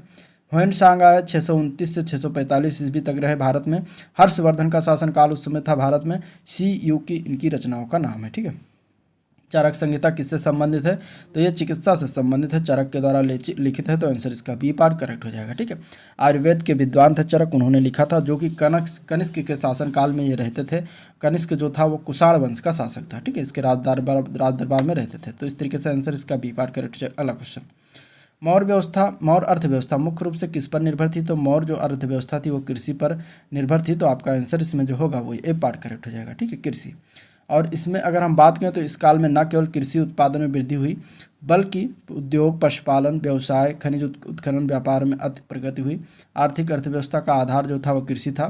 धीरे धीरे व्यापार का महत्व बढ़ने लगा। अर्थव्यवस्था में नई भूमि पर कृषि को जो है प्रोत्साहन देने की बात की गई है।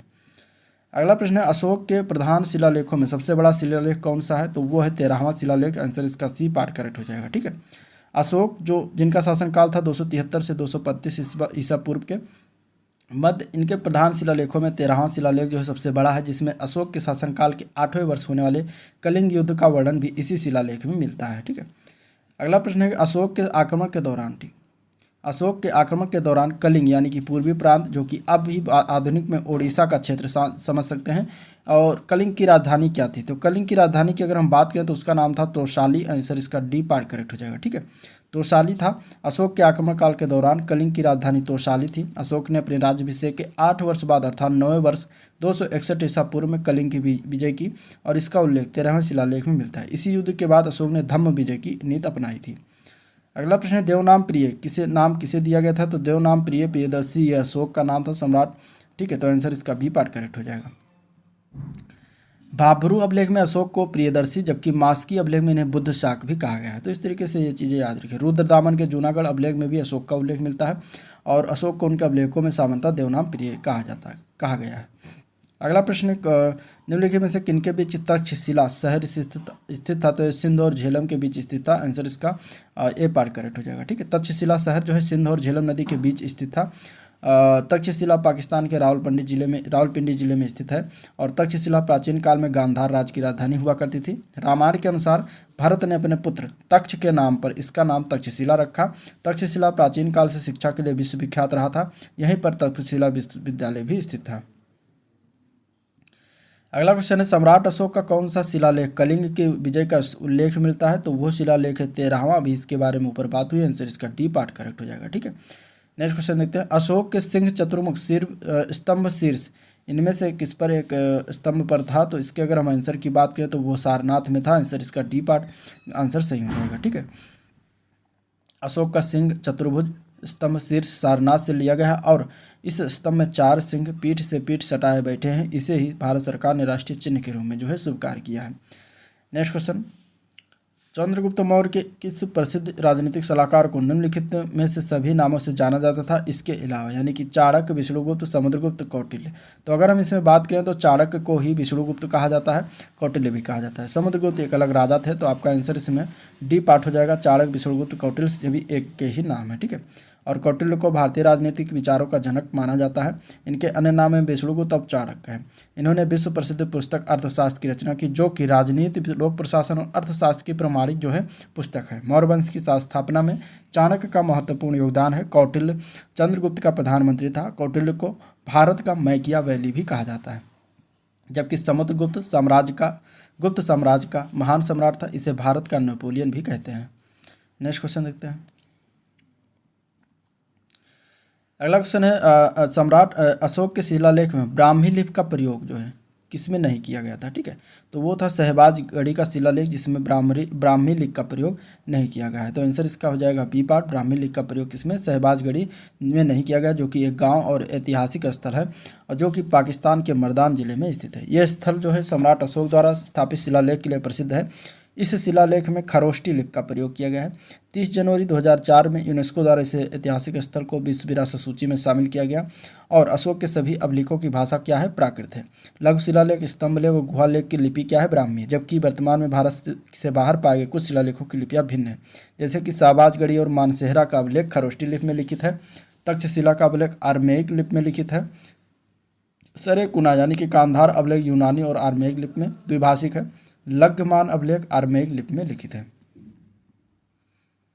नेक्स्ट क्वेश्चन, निम्नलिखित में से मौर्य कला का सर्वोत्तम प्रतिमान कौन सा रहा है? इसमें से तो स्तंभ रहा है। आंसर इसका ए पार्ट करेक्ट हो जाएगा। ठीक है, मौर्य कला के विकास में भारत में मौर्य साम्राज्य के युग में 4वीं से 2री सदी तक विकास हुआ, और इसमें जो है सारनाथ और कुशीनगर जैसे धार्मिक स्थानों पर स्वरूप में जो है सम्राट अशोक ने इनकी संरचना की है। अगला क्वेश्चन है, निम्नलिखित में से कौन सा अशोक के साम्राज्याधीन नहीं था? इनमें से तो इनमें से अगर देखा तो कश्मीर था, गुर्जर भी था, कर्नाटक था, लेकिन कामरूप नहीं था। ठीक, कामरूप जिसको आज हम असम के नाम से जानते हैं। ठीक है, तो ये नहीं था। तो आपका आंसर डी पार्ट हो जाएगा। कर्नाटक के मास्की अभिलेख तथा दतिया जिला के गुर्जरा अभिलेख से ज्ञात होता है कि अशोक का साम्राज्य कर्नाटक व गुर्जरा तक विस्तृत था। अशोक का कश्मीर पर भी अधिकार था। कल्हड़ की राजतरंगड़ी के अनुसार उन्होंने यहाँ पर श्रीनगर को बसाया। गुर्जर शासन का उज्जैन क्षेत्र में भी अशोक का अधीन रहा। कामरूप जो है असम का पुराना नाम है, यहाँ अशोक का साम्राज्य अधीन नहीं था। बृहद सांची स्तूप किस काल से संबंधित है? तो ये मौर्य काल से संबंधित है। आंसर इसका डी पार्ट करेक्ट हो जाएगा, मौर्य काल। ठीक है, बृहद सांची के स्तूप निर्माण सम्राट अशोक ने करवाया था। इसका निर्माण जो है 3री शताब्दी ईसा पूर्व में हुआ था। सांची मध्य प्रदेश की राजधानी भोपाल के निकट रायसेन जिले में स्थित है। अगला प्रश्न, योग दर्शन के प्रवर्तक कौन थे? ठीक है, योग दर्शन के प्रवर्तक की अगर हम बात करेंगे तो महर्षि पतंजलि थे। करेक्ट आंसर इसका सी पार्ट हो जाएगा। ठीक है, महर्षि पतंजलि थे। इनका नाम था गोनारक यानी कि गोनिया। इनका जन्म जो है गोनिया या गोनारक में हुआ। माना जाता है कि वे व्याकरणाचार्य पाणिनि के शिष्य थे। भारतीय दर्शन साहित्य में महर्षि पतंजलि के लिखे 3 ग्रंथ मिलते हैं। पहला है योग सूत्र, दूसरा है महाभाष्य, तीसरा है आयुर्वेद प्रग्रंथ। दी गई जानकारी के अनुसार राजवंश की पहचान करना है। अब इसमें देखिए, पुष्य वंश ने इस राजवंश की स्थापना की थी और उनके प्रभुत्व और दक्षिण में नर्मदा नदी तक फैले थे। ठीक है, और पाटलिपुत्र, अयोध्या और विदिशा शहर शामिल थे। उन्होंने 2 अश्वमेध बलिदान दिए। उन्होंने बैक्ट्रियन राजा डेमेट्रियस को भी हराया। राजवंश का 5वां राजा जो था वो भागभद्र था। पतंजलि का गौरव ग्रंथ महाभाष्य इसी समय के दौरान लिखा था। 21 राजवंश के बारे में लिखा हुआ इतना चीज़। और पुष्यमित्र ने जो है किस वंश की स्थापना की थी? तो उस वंश का नाम है शुंग राजवंश। ठीक है, ये शुंग राजवंश की के बारे में बात की गई है, तो आपका आंसर इसमें डी पार्ट हो जाएगा। ठीक है, मौर्य वंश के अंतिम जो राजा थे बृहद्रथ को उसके सेनापति था पुष्यमित्र। उन्होंने मारकर जो है शुंग वंश की स्थापना की। और मालविकाग्निमित्रम तथा दिव्यवदान के अनुसार पुष्यमित्र का साम्राज्य उत्तर में हिमालय से लेकर बरार यानी कि विदर्भ तक तथा पश्चिम में पंजाब से लेकर पूर्व में मगध तक विस्तृत था। शुंग राजवंश के शासनकाल में ही पतंजलि ने महाभाष्य की रचना की थी। नेक्स्ट क्वेश्चन,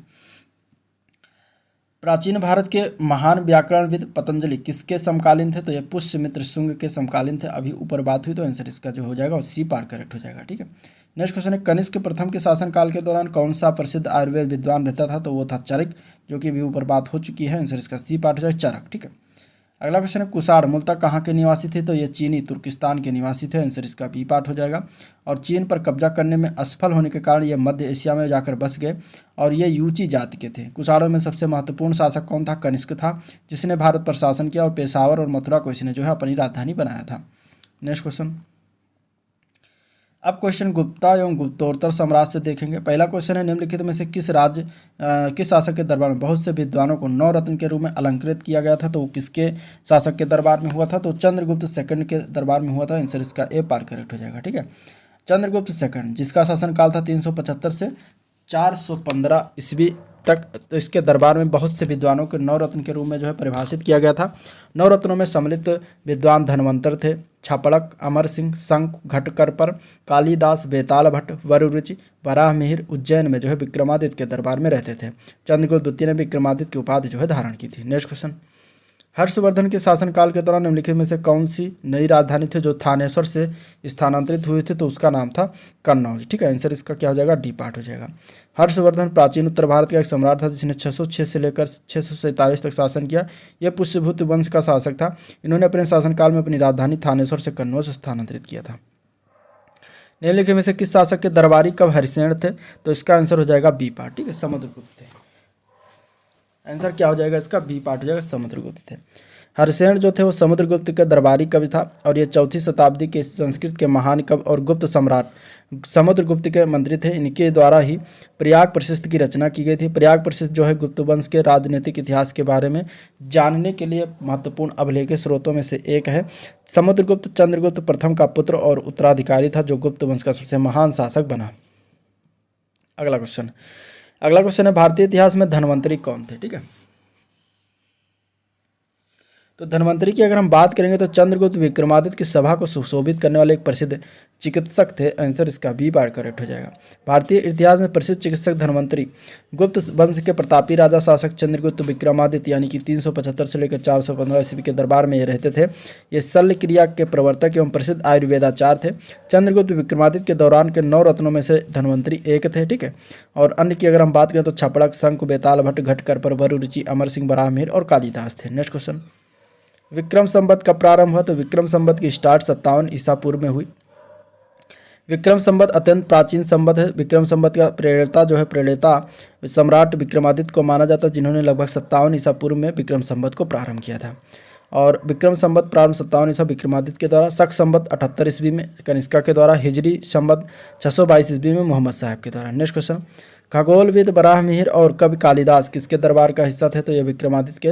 आंसर इसका क्या हो जाएगा? ए पार्ट हो जाएगा। ठीक है, नेक्स्ट क्वेश्चन, हर्षवर्धन ने 5 इंडीज को अपने नियंत्रण में ले लिया। इनमें से 5 इंडीज कौन कौन सा था? वो था पंजाब, कन्नौज, बंगाल, बिहार और उड़ीसा। आंसर इसका क्या हो जाएगा? बी पार्ट हो जाएगा। ठीक है, हर्षवर्धन जो था वो पुष्यभीत वंश का शासक था, महान राजा था। इसने 606 से लेकर 647 ईस्वी तक शासन किया। ह्वेनसांग के अनुसार हर्षवर्धन ने उत्तर के 5 राज्यों जैसे कि पंजाब, कन्नौज, बंगाल और बिहार और उड़ीसा तक अधिकार किया था। हर्षवर्धन जो है कन्नौज को राजधानी बनाया और ये एक अच्छा नाटककार व कवि भी था। इन्होंने नागानंद, रत्नावली और प्रियदर्शिका नामक नाटक की रचना की है और ये विद्वान संभवतः उज्जैन दरबार को संबोधित करते थे, जो चंद्रगुप्त की द्वितीय की राजधानी थी। अगला प्रश्न, वो स्थल जहां हर्षवर्धन ने बौद्ध महासम्मेलन का आयोजन किया तो वो है प्रयाग। आंसर इसका बी पार्ट करेक्ट हो जाएगा। ठीक है, प्रयाग वो स्थल है जहां हर्षवर्धन ने बौद्ध महासम्मेलन का आयोजन किया था। कहा जाता है कि वो हर 5वें वर्ष प्रयागराज में महामोक्ष परिषद का आयोजन करता था तथा भारी दान करता था। वर्तमान में इस महामोक्ष को कुंभ के तौर पर देखा जा सकता है। ठीक है, जाना जा सकता है। तो इस तरीके से होगा। अगला प्रश्न देखते हैं, कन्नौज से पूर्व हर्षवर्धन कहाँ का शासक था? ठीक है, तो कन्नौज से पूर्व हर्षवर्धन जो था वो थानेश्वर का शासक था। आंसर इसका डी पार्ट करेक्ट हो जाएगा, थानेश्वर। नेक्स्ट क्वेश्चन देखते हैं और इसके बारे में जान लेते हैं। तो हर्षवर्धन जो था वो अंतिम हिंदू सम्राट था जिसने कश्मीर को छोड़कर समस्त उत्तरी भारत पर राज्य किया। हर्षवर्धन 606 ईस्वी में थानेश्वर से सिंहासन पर बैठा था, बाद में कन्नौज को अपनी राजधानी बनाया।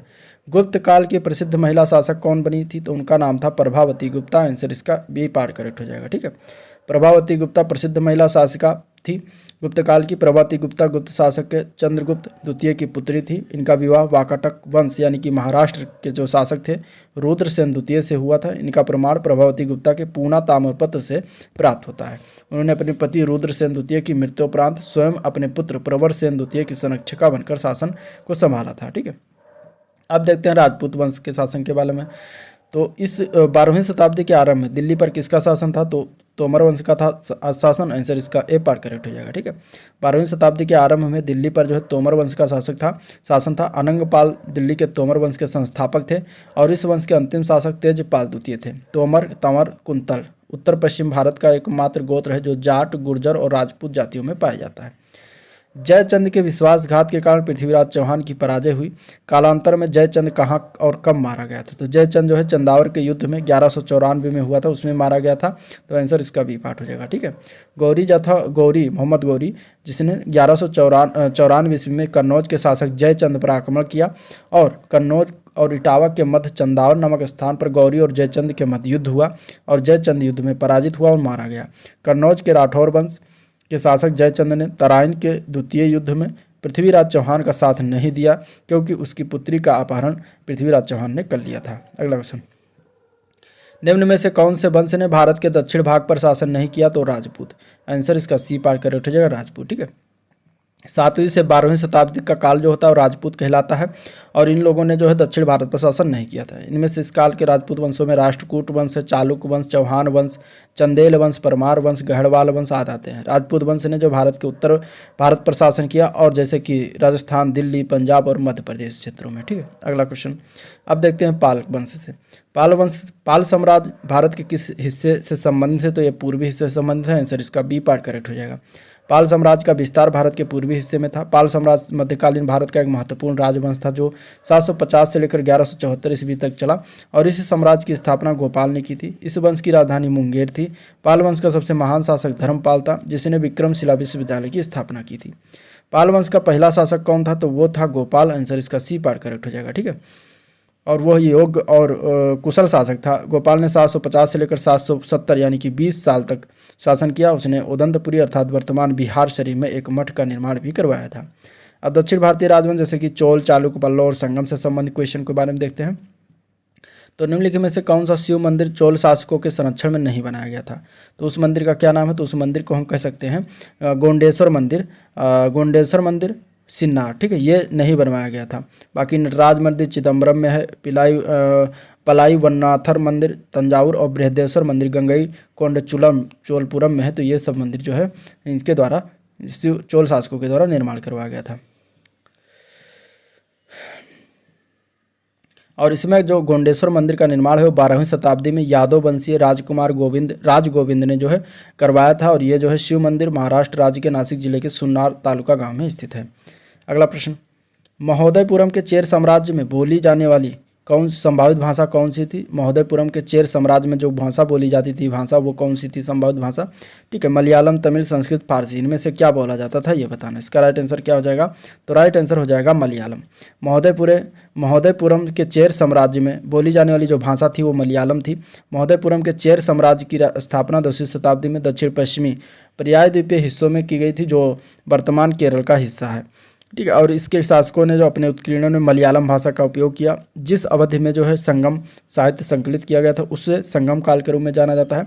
संगम काल के दौरान 3 प्रमुख तमिल राज्य जैसे चेर, चोल और पांड 3 उपजित हुए थे। ठीक है, नेक्स्ट क्वेश्चन, सिंचाई के लिए 16 मील लंबी चोल झील का निर्माण इनमें से किस चोल शासक के द्वारा करवाया गया था? तो वो थे राजेंद्र प्रथम। ठीक है, आंसर इसका बी पार्ट करेक्ट हो जाएगा, राजेंद्र प्रथम।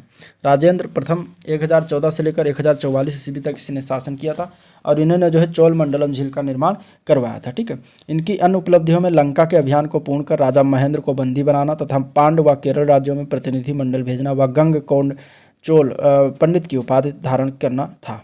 अगला क्वेश्चन, कौन सा साहित्य संगम साहित्य के रूप में प्रसिद्ध है इनमें से? तो वो है तमिल साहित्य। आंसर इसका ए पार्ट करेक्ट हो जाएगा, तमिल साहित्य।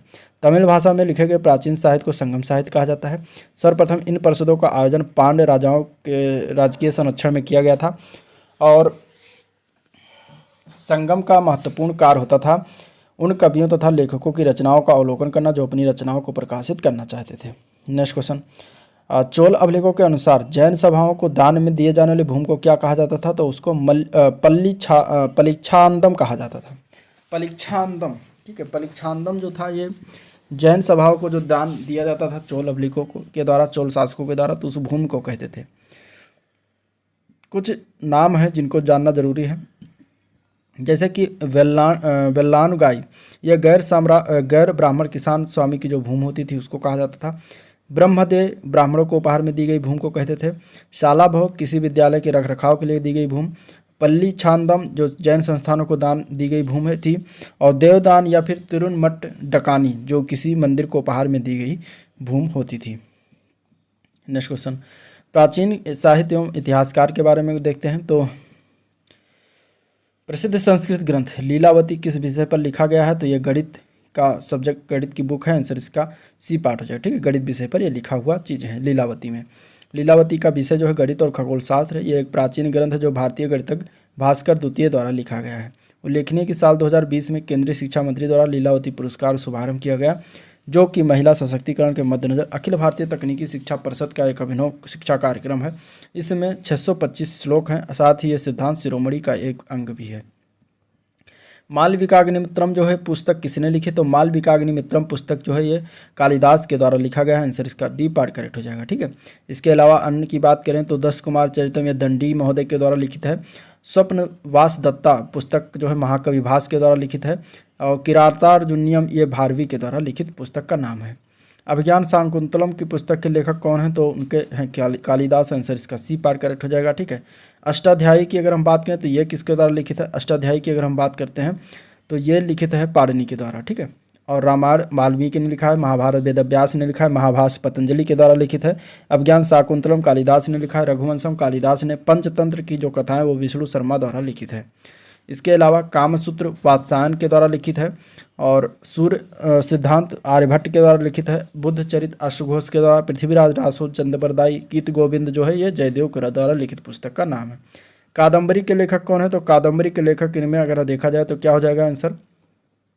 तो कादम्बरी के लेखक की अगर हम बात करेंगे तो कौन है? बाणभट्ट। ठीक है, आंसर क्या हो जाएगा? बाणभट्ट, डी पार्ट हो जाएगा। कादम्बरी जो है संस्कृत साहित्य का महान आख्यायिका है। इसके रचनाकार बाणभट्ट है। हर्षचरित की भी रचना इन्होंने ही की थी। ठीक है, नेक्स्ट क्वेश्चन, विशाख दत्त द्वारा लिखित मुद्रा राक्षस कौन सी भाषा में लिखा गया है? तो ये संस्कृत भाषा में लिखा गया है। ठीक है, तो आंसर इसका सी पार्ट हो जाएगा संस्कृत भाषा, जो कि विशाख दत्त ने लिखा है। और एक ऐतिहासिक नाटक है मुद्रा राक्षस, इसमें चाणक्य और चंद्रगुप्त की राजनीतिक सफलताओं का विश्लेषण किया गया है। इस ऐतिहासिक नाटक को हिंदी में रूपांतरित करने का श्रेय भारतेंद्र हरिश्चंद्र को प्राप्त है। अगला क्वेश्चन है, मेगास्थनीज ने अपने जिसने भारत में प्रसिद्ध ग्रंथ इंडिका लिखी है, वो मूल रूप से किस देश का था? तो मेगास्थनीज जो था वो ग्रीस का रहने वाला था। आंसर इसका बी पार्ट हो जाएगा ग्रीस। ठीक है, और ये चंद्रगुप्त मौर्य के दरबार में 304 ईसा पूर्व में आया था। और इसने जो है भारत में जो कुछ भी देखा उसका वर्णन अपने इंडिका नामक पुस्तक में दिया है। मेगास्थनीज जो है यूनान यानी कि ग्रीस का निवासी था। सेल्यूकस का राजदूत बनकर भारत आया था। अब देखते हैं प्राचीन कला, स्थापत्य, चित्रकला और संगीत कला के बारे में क्वेश्चन। तो प्रसिद्ध विरूपाक्ष मंदिर ये कहाँ पर स्थित है? तो हम्पी कर्नाटक में पड़ता है, वहाँ पर स्थित है। तो आंसर आपका इसका डी पार्ट हो जाएगा, यहाँ पे विरूपाक्ष मंदिर स्थित है। विरूपाक्ष मंदिर कर्नाटक के हम्पी यानी कि अब पडक्कल कहा जाता है, वहाँ पे तुंगभद्रा के नदी किनारे स्थित है और इसे यूनेस्को की विश्व धरोहर सूची में शामिल किया गया है। और यह प्राचीन मंदिर भगवान शिव के रूपों में विरूपाक्ष को समर्पित है। यह मंदिर विक्रमादित्य द्वितीय की रानी लोका महादेवी द्वारा बनवाया गया था। ठीक है, मंदिर द्रविड़ स्थापत्य शैली में ईंट और चूने से बना हुआ है। नेक्स्ट क्वेश्चन, खजुराहो समूह के प्रसिद्ध स्मारक किस राज्य में है? तो खजुराहो का मंदिर जो है ये बी पार्ट हो जाएगा इसका, मध्य प्रदेश राज्य में। आंसर इसका जो हो जाएगा बी पार्ट करेक्ट हो जाएगा। ठीक है, छतरपुर जिले में है। इसका निर्माण जो है 900 ईस्वी से लेकर 1130 ईस्वी के मध्य चंदेल राजाओं के द्वारा कराया गया था। ठीक है, यहाँ पर जो है महादेव मंदिरों में कंदरिया महादेव मंदिर सर्वोत्तम है। कौन से मंदिर का एलोरा महाराष्ट्र में स्थित एक प्राचीन हिंदू मंदिर जो चट्टानों को काट कर बनाए गए सबसे बड़े मंदिरों में से एक है? तो वो है कैलाश मंदिर। आंसर इसका डी पार्ट करेक्ट हो जाएगा। ठीक है, जो कि दुनिया में सबसे बड़ा एकास्मक मंदिर है, जो एलोरा की गुफाओं यानी कि महाराष्ट्र में स्थित है। इसका निर्माण 8वीं शताब्दी में राष्ट्रकूट राजा कृष्ण प्रथम ने करवाया था। मथुरा कला स्कूल कब अपने शिखर पर पहुंचा था? ठीक है, इसका आंसर बताना है किसके काल में। तो मथुरा कला स्कूल जो है ये कुषाण काल में अपने शिखर पर पहुंचा था। आंसर इसका डी पार्ट करेक्ट हो जाएगा। मथुरा कला का जन्म कनिष्क के समय हुआ था। मथुरा कला स्कूल कुषाण काल में अपने सर्वोच्च शिखर पर पहुंचा। इसमें लाल बलुए पत्थर का प्रयोग हुआ है और इसमें आदर्शवादी कला और सौंदर्य को प्रधानता दी गई। ठीक है, इसमें मूर्तियों को भारी भरकम कपड़े से ढक दिया जाता था और इस कला में देवताओं की मूर्तियों में आध्यात्मिकता और भौतिकता दोनों दिखाई देती है। ठीक है, मथुरा कला में सभी धर्मों के देवी देवताओं की मूर्तियां बनी, जैसे कि कृष्ण, विष्णु, बुद्ध, दुर्गा, शिव, गणेश आदि। किंतु सर्वाधिक मूर्तियां जो बनाई गई हैं सर्वाधिक मूर्तियां की बनाई गई हैं। ठीक है, इसे मूर्तियां का नाम नहीं दिया गया है, तो ये आप याद रखिएगा। नेक्स्ट क्वेश्चन,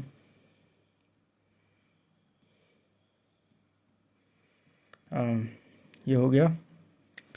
हाँ, तो ये हो गया कंप्लीट। ठीक है, ये कंप्लीट जो हुआ है ये मध्य प्राचीन इतिहास कंप्लीट हुआ है। अब हम देखेंगे इसमें, ठीक है, 2 क्वेश्चन रह गए, इसको भी देख लेते हैं। भारत में नवपाषाण काल गुफा चित्रकारी कहाँ मिलती है? तो ये भीमबेटका की गुफाओं में मिलती है। आंसर इसका डी पार्ट करेक्ट हो जाएगा। ठीक है, भारत में नवपाषाण काल जो है 7000 ईसा पूर्व गुफा चित्रकारी मध्य प्रदेश के राजस्थान जिले की भीमबेटका में मिलती है। मानव शरीर ढकने के लिए पशुचर्म, पत्तों और छालों का प्रयोग करता था, परंतु इस काल में उसने वस्त्र निर्माण सीख लिया। भीमबेटका में प्रयुक्त रंग इस तथ्य की पुष्टि करते हैं कि उन्होंने वस्त्रों को रंगने की शुरुआत भी की थी। प्रागैतिहासिक काल की चित्रकारी वाली प्रसिद्ध पंचमुखी गुफाएं निम्नलिखित में से किस जिले में है? तो इसे ये सोनभद्र जिले में स्थित है, जो कि उत्तर प्रदेश में है। तो आंसर इसका सी पार्ट करेक्ट हो जाएगा। ठीक है, और उत्तर प्रदेश के सोनभद्र जिले में ये विंध्याचल और कैमूर श्रेणियों की गुफा आश्रयों में स्थित है, जो लगभग 250 रॉक कला पेंटिंग है। लक्ष्मण, पंचमुखी, कौआ, खो और लखमा के गुफा के आश्रयों की पेंटिंग उल्लेखनीय है। तो ये प्राचीन हिस्ट्री था। ठीक है, अब हम देखेंगे आगे इसमें मिडवल हिस्ट्री की बात करेंगे और इसमें हम देखते हैं पहला तो अरब तुर्की आक्रमण, महमूद गजनवी और मोहम्मद गौरी से संबंधित क्वेश्चन जो आए पूछे गए हैं। तो पहला क्वेश्चन आया था मोहम्मद गौरी किस वर्ष पृथ्वीराज तृतीय से पराजित हुआ था? तो मोहम्मद गौरी जब पराजित हुआ था तो फर्स्ट टाइम जब आक्रमण किया था, मतलब पृथ्वीराज तृतीय के विरुद्ध 1191 में जो तराई का प्रथम युद्ध हुआ था उस वर्ष जो है पराजित हुआ था। तो आपका आंसर इसमें बी पार्ट हो जाएगा। ठीक है, मोहम्मद गौरी को पृथ्वीराज चौहान तृतीय ने जो है 1191 में तराइन का प्रथम युद्ध में मुस्लिम शासक सिहाबुद्दीन मोहम्मद गौरी को पराजित किया था और तराइन का दूसरा युद्ध उसके अगले साल ही हुआ था 1192 में, और वो मोहम्मद गौरी से पराजित हुए गए थे और भारत में जो है तुर्की राज्य की स्थापना की थी। पहली बार भारत पर आक्रमण करने वाला मुस्लिम कौन था, इनमें से बताना है। ठीक है, आंसर की बात करेंगे तो इसका आंसर क्या हो जाएगा। तो पहली बार प्रथम मुस्लिम आक्रमणकारी था, उनका नाम था मोहम्मद बिन कासिम। 711 ईस्वी में अब्दुल्ला और बुदैल के नेतृत्व में सिंध के क्षेत्रों पर अरबों का पहला असफल आक्रमण हुआ। अरबों ने 712 ईस्वी में 17 वर्षीय मोहम्मद बिन कासिम के नेतृत्व में दाहिर को परास्त कर सिंध पर विजय पाई। और भारत पर अरब आक्रमण के साक्ष्य जो है चचनामा और मीर मोहम्मद मासूम की पुस्तक तारीख सिंध या मासूम सिंध से प्राप्त होती है। नेक्स्ट क्वेश्चन है, नालंदा प्राचीन शिक्षण मठ का एक केंद्र कब नष्ट हो गया। ठीक है, नालंदा विश्वविद्यालय है वो प्राचीन शिक्षण एवं मठ का एक केंद्र था, ये इसे कब नष्ट किया गया ये बताना है। तो इसका राइट आंसर क्या हो जाएगा। इसके राइट आंसर की बात करें तो सी पार्ट हो जाएगा, 1200 ईस्वी में इसे नष्ट कर दिया गया था। आंसर सी पार्ट करेक्ट हो जाएगा। ठीक है, नालंदा विश्वविद्यालय कहाँ, बिहार में है, उस समय मगध कहते थे बिहार को। तो वहाँ पर स्थित है, महत्वपूर्ण बौद्ध शिक्षा का केंद्र था। नालंदा प्राचीन शिक्षण मठ का केंद्र 1200 ईस्वी में नष्ट हुआ। इसको 1197 ईस्वी के ऐबक के एक सेनापति बख्तियार खिलजी ने नष्ट किया था। ठीक है, कहा जाता है नालंदा विश्वविद्यालय लगभग 6 महीने तक लगातार ये जला था। तो इस तरीके से विध्वंस तरीके से नष्ट किया गया था। अब दिल्ली सल्तनत जिसमें कि गुलाम वंश, खिलजी वंश, तुगलक वंश, सैयद वंश और लोधी वंश के बारे में जानते हैं। मतलब क्वेश्चन जो आया है उसको देखते हैं। तो दिल्ली सल्तनत के निम्नलिखित राजवंशों में से किसने सबसे कम अवधि तक शासन किया, इसमें से तो खिलजी वंश था। आंसर इसका ये पार्ट हो जाएगा खिलजी वंश। ठीक है, अब सबसे कम अवधि जो बात करें खिलजी वंश, तो खिलजी वंश ने दिल्ली पर 1290 से लेकर 1320 ईस्वी तक मात्र शासन किया था। और खिलजी वंश के संस्थापक का नाम था जलालुद्दीन फिरोज खिलजी। ठीक है, खिलजी के सुल्तानों में अलाउद्दीन खिलजी जो कि 1296 से लेकर 1316 तक इसका शासनकाल रहा था, तो सबसे प्रसिद्ध और योग्य शासक था। इसने सिकंदर सानी की उपाधि धारण की थी। नेक्स्ट क्वेश्चन, निम्नलिखित में से किस दिल्ली का पहला सुल्तान कौन था, इनमें से बताना है। तो दिल्ली का पहला सुल्तान था कुतुबुद्दीन ऐबक। आंसर इसका बी पार्ट हो जाएगा। ठीक है, दिल्ली का पहला सुल्तान कुतुबुद्दीन ऐबक बना। मोहम्मद गोरी का गुलाम कुतुबुद्दीन ऐबक ने 1206 ईस्वी में गुलाम वंश की नींव रखी थी। ऐबक जो है ऐबक का साम्राज्य पूरे उत्तर भारत में फैला था। इसने लाहौर को अपनी राजधानी बनाया और कुतुब मीनार की नींव इसी ने डाली थी। ठीक है, कुतुब मीनार की नींव इसने डाली थी, पूर्ण नहीं करवाई थी, ये याद रखिएगा। कुतुबुद्दीन ऐबक किस राजवंश का शासक था, कुतुबुद्दीन ऐबक जो था वो गुलाम वंश का शासक था। आंसर इसका सी पार्ट हो जाएगा। ठीक है, 1206 में इसने स्थापना की थी और गौरी का गुलाम था। इसे लाख बख्श भी कहा जाता था, लाखों की दान देता था, इसलिए इसे लाख बख्श कहते थे। कुतुबुद्दीन ऐबक ने राजधानी लाहौर बनाई थी। कुतुबुद्दीन ऐबक ने जो है कुतुब मीनार की नींव डाली थी और दिल्ली में कुब्बत उल इस्लाम मस्जिद तथा अजमेर का 2.5 दिन का झोपड़ा नामक मस्जिद का निर्माण भी कुतुबुद्दीन ऐबक ने ही कराया था। लौह और रक्त की नीति जो है किसके द्वारा जो है ये अपनाया गया था, तो ये बलबन के द्वारा अपनाया गया था। आंसर इसका ए पार्ट करेक्ट हो जाएगा, बलबन। ठीक है, बलबन ने जो है रक्त और लौह की नीति अर्थात कठोर नीति यानी कि गुलाम वंशी शासक था बलबन। 1266 से लेकर 1287 तक इसने शासन किया था और उसी में अपने में ये नीतियाँ अपनाई थी। ठीक है, बलबन ने विद्रोहियों को कमज़ोर करने तथा मंगोल आक्रमण से रक्षा के लिए यह नीति अपनाई थी। और बलबन ने राजत्व सिद्धांत को ऊंचा करने के लिए सिजदा तथा पैबोज प्रथा का भी आरंभ किया। बलबन ने जो है नौरोज उत्सव शुरू करवाया था। ठीक है, बलबन ने चालीसा गांध किया था। नेक्स्ट क्वेश्चन है, किसके शासनकाल में इब्ने बतूता भारत आया था, तो मोहम्मद बिन तुगलक जिसको हम MBT कहते हैं, इसके शासनकाल में इब्ने बतूता भारत आया था। ठीक है, कब आया था, 1333 ईस्वी में भारत आया था। और यह जो है मोरक्को एक देश है अफ्रीका कॉन्टिनेंट का, उसका वहाँ का निवासी था। इसका मूल नाम क्या था, शेख फतेह अबू अब्दुल्ला या फिर अब्दुल्ला मोहम्मद बिन बतूता। ठीक है, जिसको हम इब्न बतूता शॉर्ट फॉर्म में कहते हैं। और मोहम्मद बिन तुगलक ने उसे दिल्ली का काजी नियुक्त किया। 1342 ईस्वी में जो है मोहम्मद बिन तुगलक अपना राजदूत बनाकर इसे चीन भेजा था। इसने अपना यात्रा वृत्तांत को रेहला नामक ग्रंथ में जो है लिखा है, लिपिबद्ध किया है। अगला क्वेश्चन, भारत में तैमूर ने किस वर्ष आक्रमण किया था, तो 1398 में आक्रमण किया था। ठीक है, भारत पर जो है तैमूर ने 1398 ईस्वी में आक्रमण किया था। आंसर इसका हो जाएगा डी पार्ट, 1398 में। तुगलक वंश का अंतिम शासक था नासरुद्दीन मोहम्मद और इसी के शासनकाल में जो है 1398 में समरकंद के शासक तैमूर ने जो है भारत पर आक्रमण किया था। अगला प्रश्न है, किस शासक ने भारत में तुगलक वंश की नींव रखी थी, तो उसका नाम था गयासुद्दीन तुगलक। इसने जो है भारत में तुगलक वंश की स्थापना की थी। तुगलक वंश का संस्थापक गाजी मलिक या गयासुद्दीन तुगलक था। इसका संबंध करौना जनजाति से था ठीक है। गाजी मलिक जो है 1320 को गद्दी पर बैठा। इसने सिंचाई के लिए कुएं और नहरों का निर्माण करवाया। इसने तुगलकाबाद नामक नगर की स्थापना भी की थी। इस वंश में जो है 3 योग्य शासक हुए, गयासुद्दीन, उसका पुत्र मोहम्मद बिन तुगलक और उसका उत्तराधिकारी फिरोज शाह तुगलक। दिल्ली में अलाउद्दीन खिलजी के शासनकाल की अवधि क्या थी? तो दिल्ली में अलाउद्दीन खिलजी के शासनकाल की अवधि 1296 से लेकर 1316 ईस्वी तक। आंसर इसका ए पार्ट करेक्ट हो जाएगा। ठीक है। और उसका साम्राज्य जो था अफगानिस्तान से लेकर उत्तर मध्य भारत तक फैला था। अलाउद्दीन खिलजी दिल्ली के सल्तनत के खिलजी वंश का दूसरा शासक था। अलाउद्दीन खिलजी के प्रमुख अभियान देख लेते हैं। तो उसमें से पहला अभियान है गुजरात विजय, जो कि 1299 से 1300 में किया था। रणथंबोर विजय 1301 में। चित्तौड़ आक्रमण 1303 में। मालवा पर आक्रमण 1305 में। सेवान विजय 1308 और जालोर आक्रमण 1311 में किया था। अगला क्वेश्चन है खिलजी खान निम्नलिखित में से किस राजवंश से संबंधित? तो खिलजी खान जो था ये सैयद वंश से संबंधित है। आंसर इसका सी पार्ट करेक्ट हो जाएगा। ठीक है। खिलजी खान जो था ये दिल्ली सल्तनत के सैयद वंश का संस्थापक था। और सैयद वंश का शासनकाल जो बात करें तो 1414 से लेकर 1451 तक सैयद वंश का शासनकाल रहा था। इसने जो है आक्रमणकारी तैमूर को सहयोग प्रदान किया था। बदले में तैमूर ने इसे लाहौर, मुल्तान और दीपालपुर की सूबेदारी सौंपी थी। ज्ञातव्य है कि खिलजी खान ने सुल्तान की उपाधि धारण नहीं की, बल्कि वो रैयत आला की उपाधि से जो है संतुष्ट रहा था। नेक्स्ट क्वेश्चन, भारत में सिकंदर लोदी का शासनकाल कब से कब तक रहा था? तो 1489 से 1517 तक सिकंदर लोदी का शासनकाल रहा था। आंसर इसका सी पार्ट हो जाएगा। ठीक है। बहलोल लोदी का पुत्र था एवं उत्तराधिकारी था। इसका मूल नाम था निजाम खां। और यह 16 जुलाई 1489 को जो है सुल्तान सिकंदर शाह की उपाधि के साथ जो है दिल्ली पर सिंहासन पर बैठा। और यह वह स्वर्णकार हिंदू माँ की संतान था। ठीक है। सिकंदर लोदी ने आगरा नगर की स्थापना की थी और गले की बीमारी के कारण 1517 को इसकी क्या होती मौत हो गई थी। अब विजयनगर साम्राज्य के बारे में देखते हैं। तो विजयनगर की प्रचलित परंपराओं के अनुसार राय यानी कि विजयनगर शासकों को कहा जाता था, क्या कहा जाता था? तो अगर हम बात करें तो उनको कहा जाता था नरपति। ठीक है। आंसर क्या हो जाएगा? नरपति। आंसर डी पार्ट करेक्ट हो जाएगा। विजयनगर की प्रचलित परंपराओं के अनुसार राय यानी कि विजयनगर शासकों को नरपत यानी कि लोगों का स्वामी कहा जाता था। अश्वपथ की बात करें तो विजयनगर के लोकप्रिय परंपराओं में दक्कन के सुल्तानों को घोड़ों के स्वामी अश्वपथ कहा जाता था। ठीक है।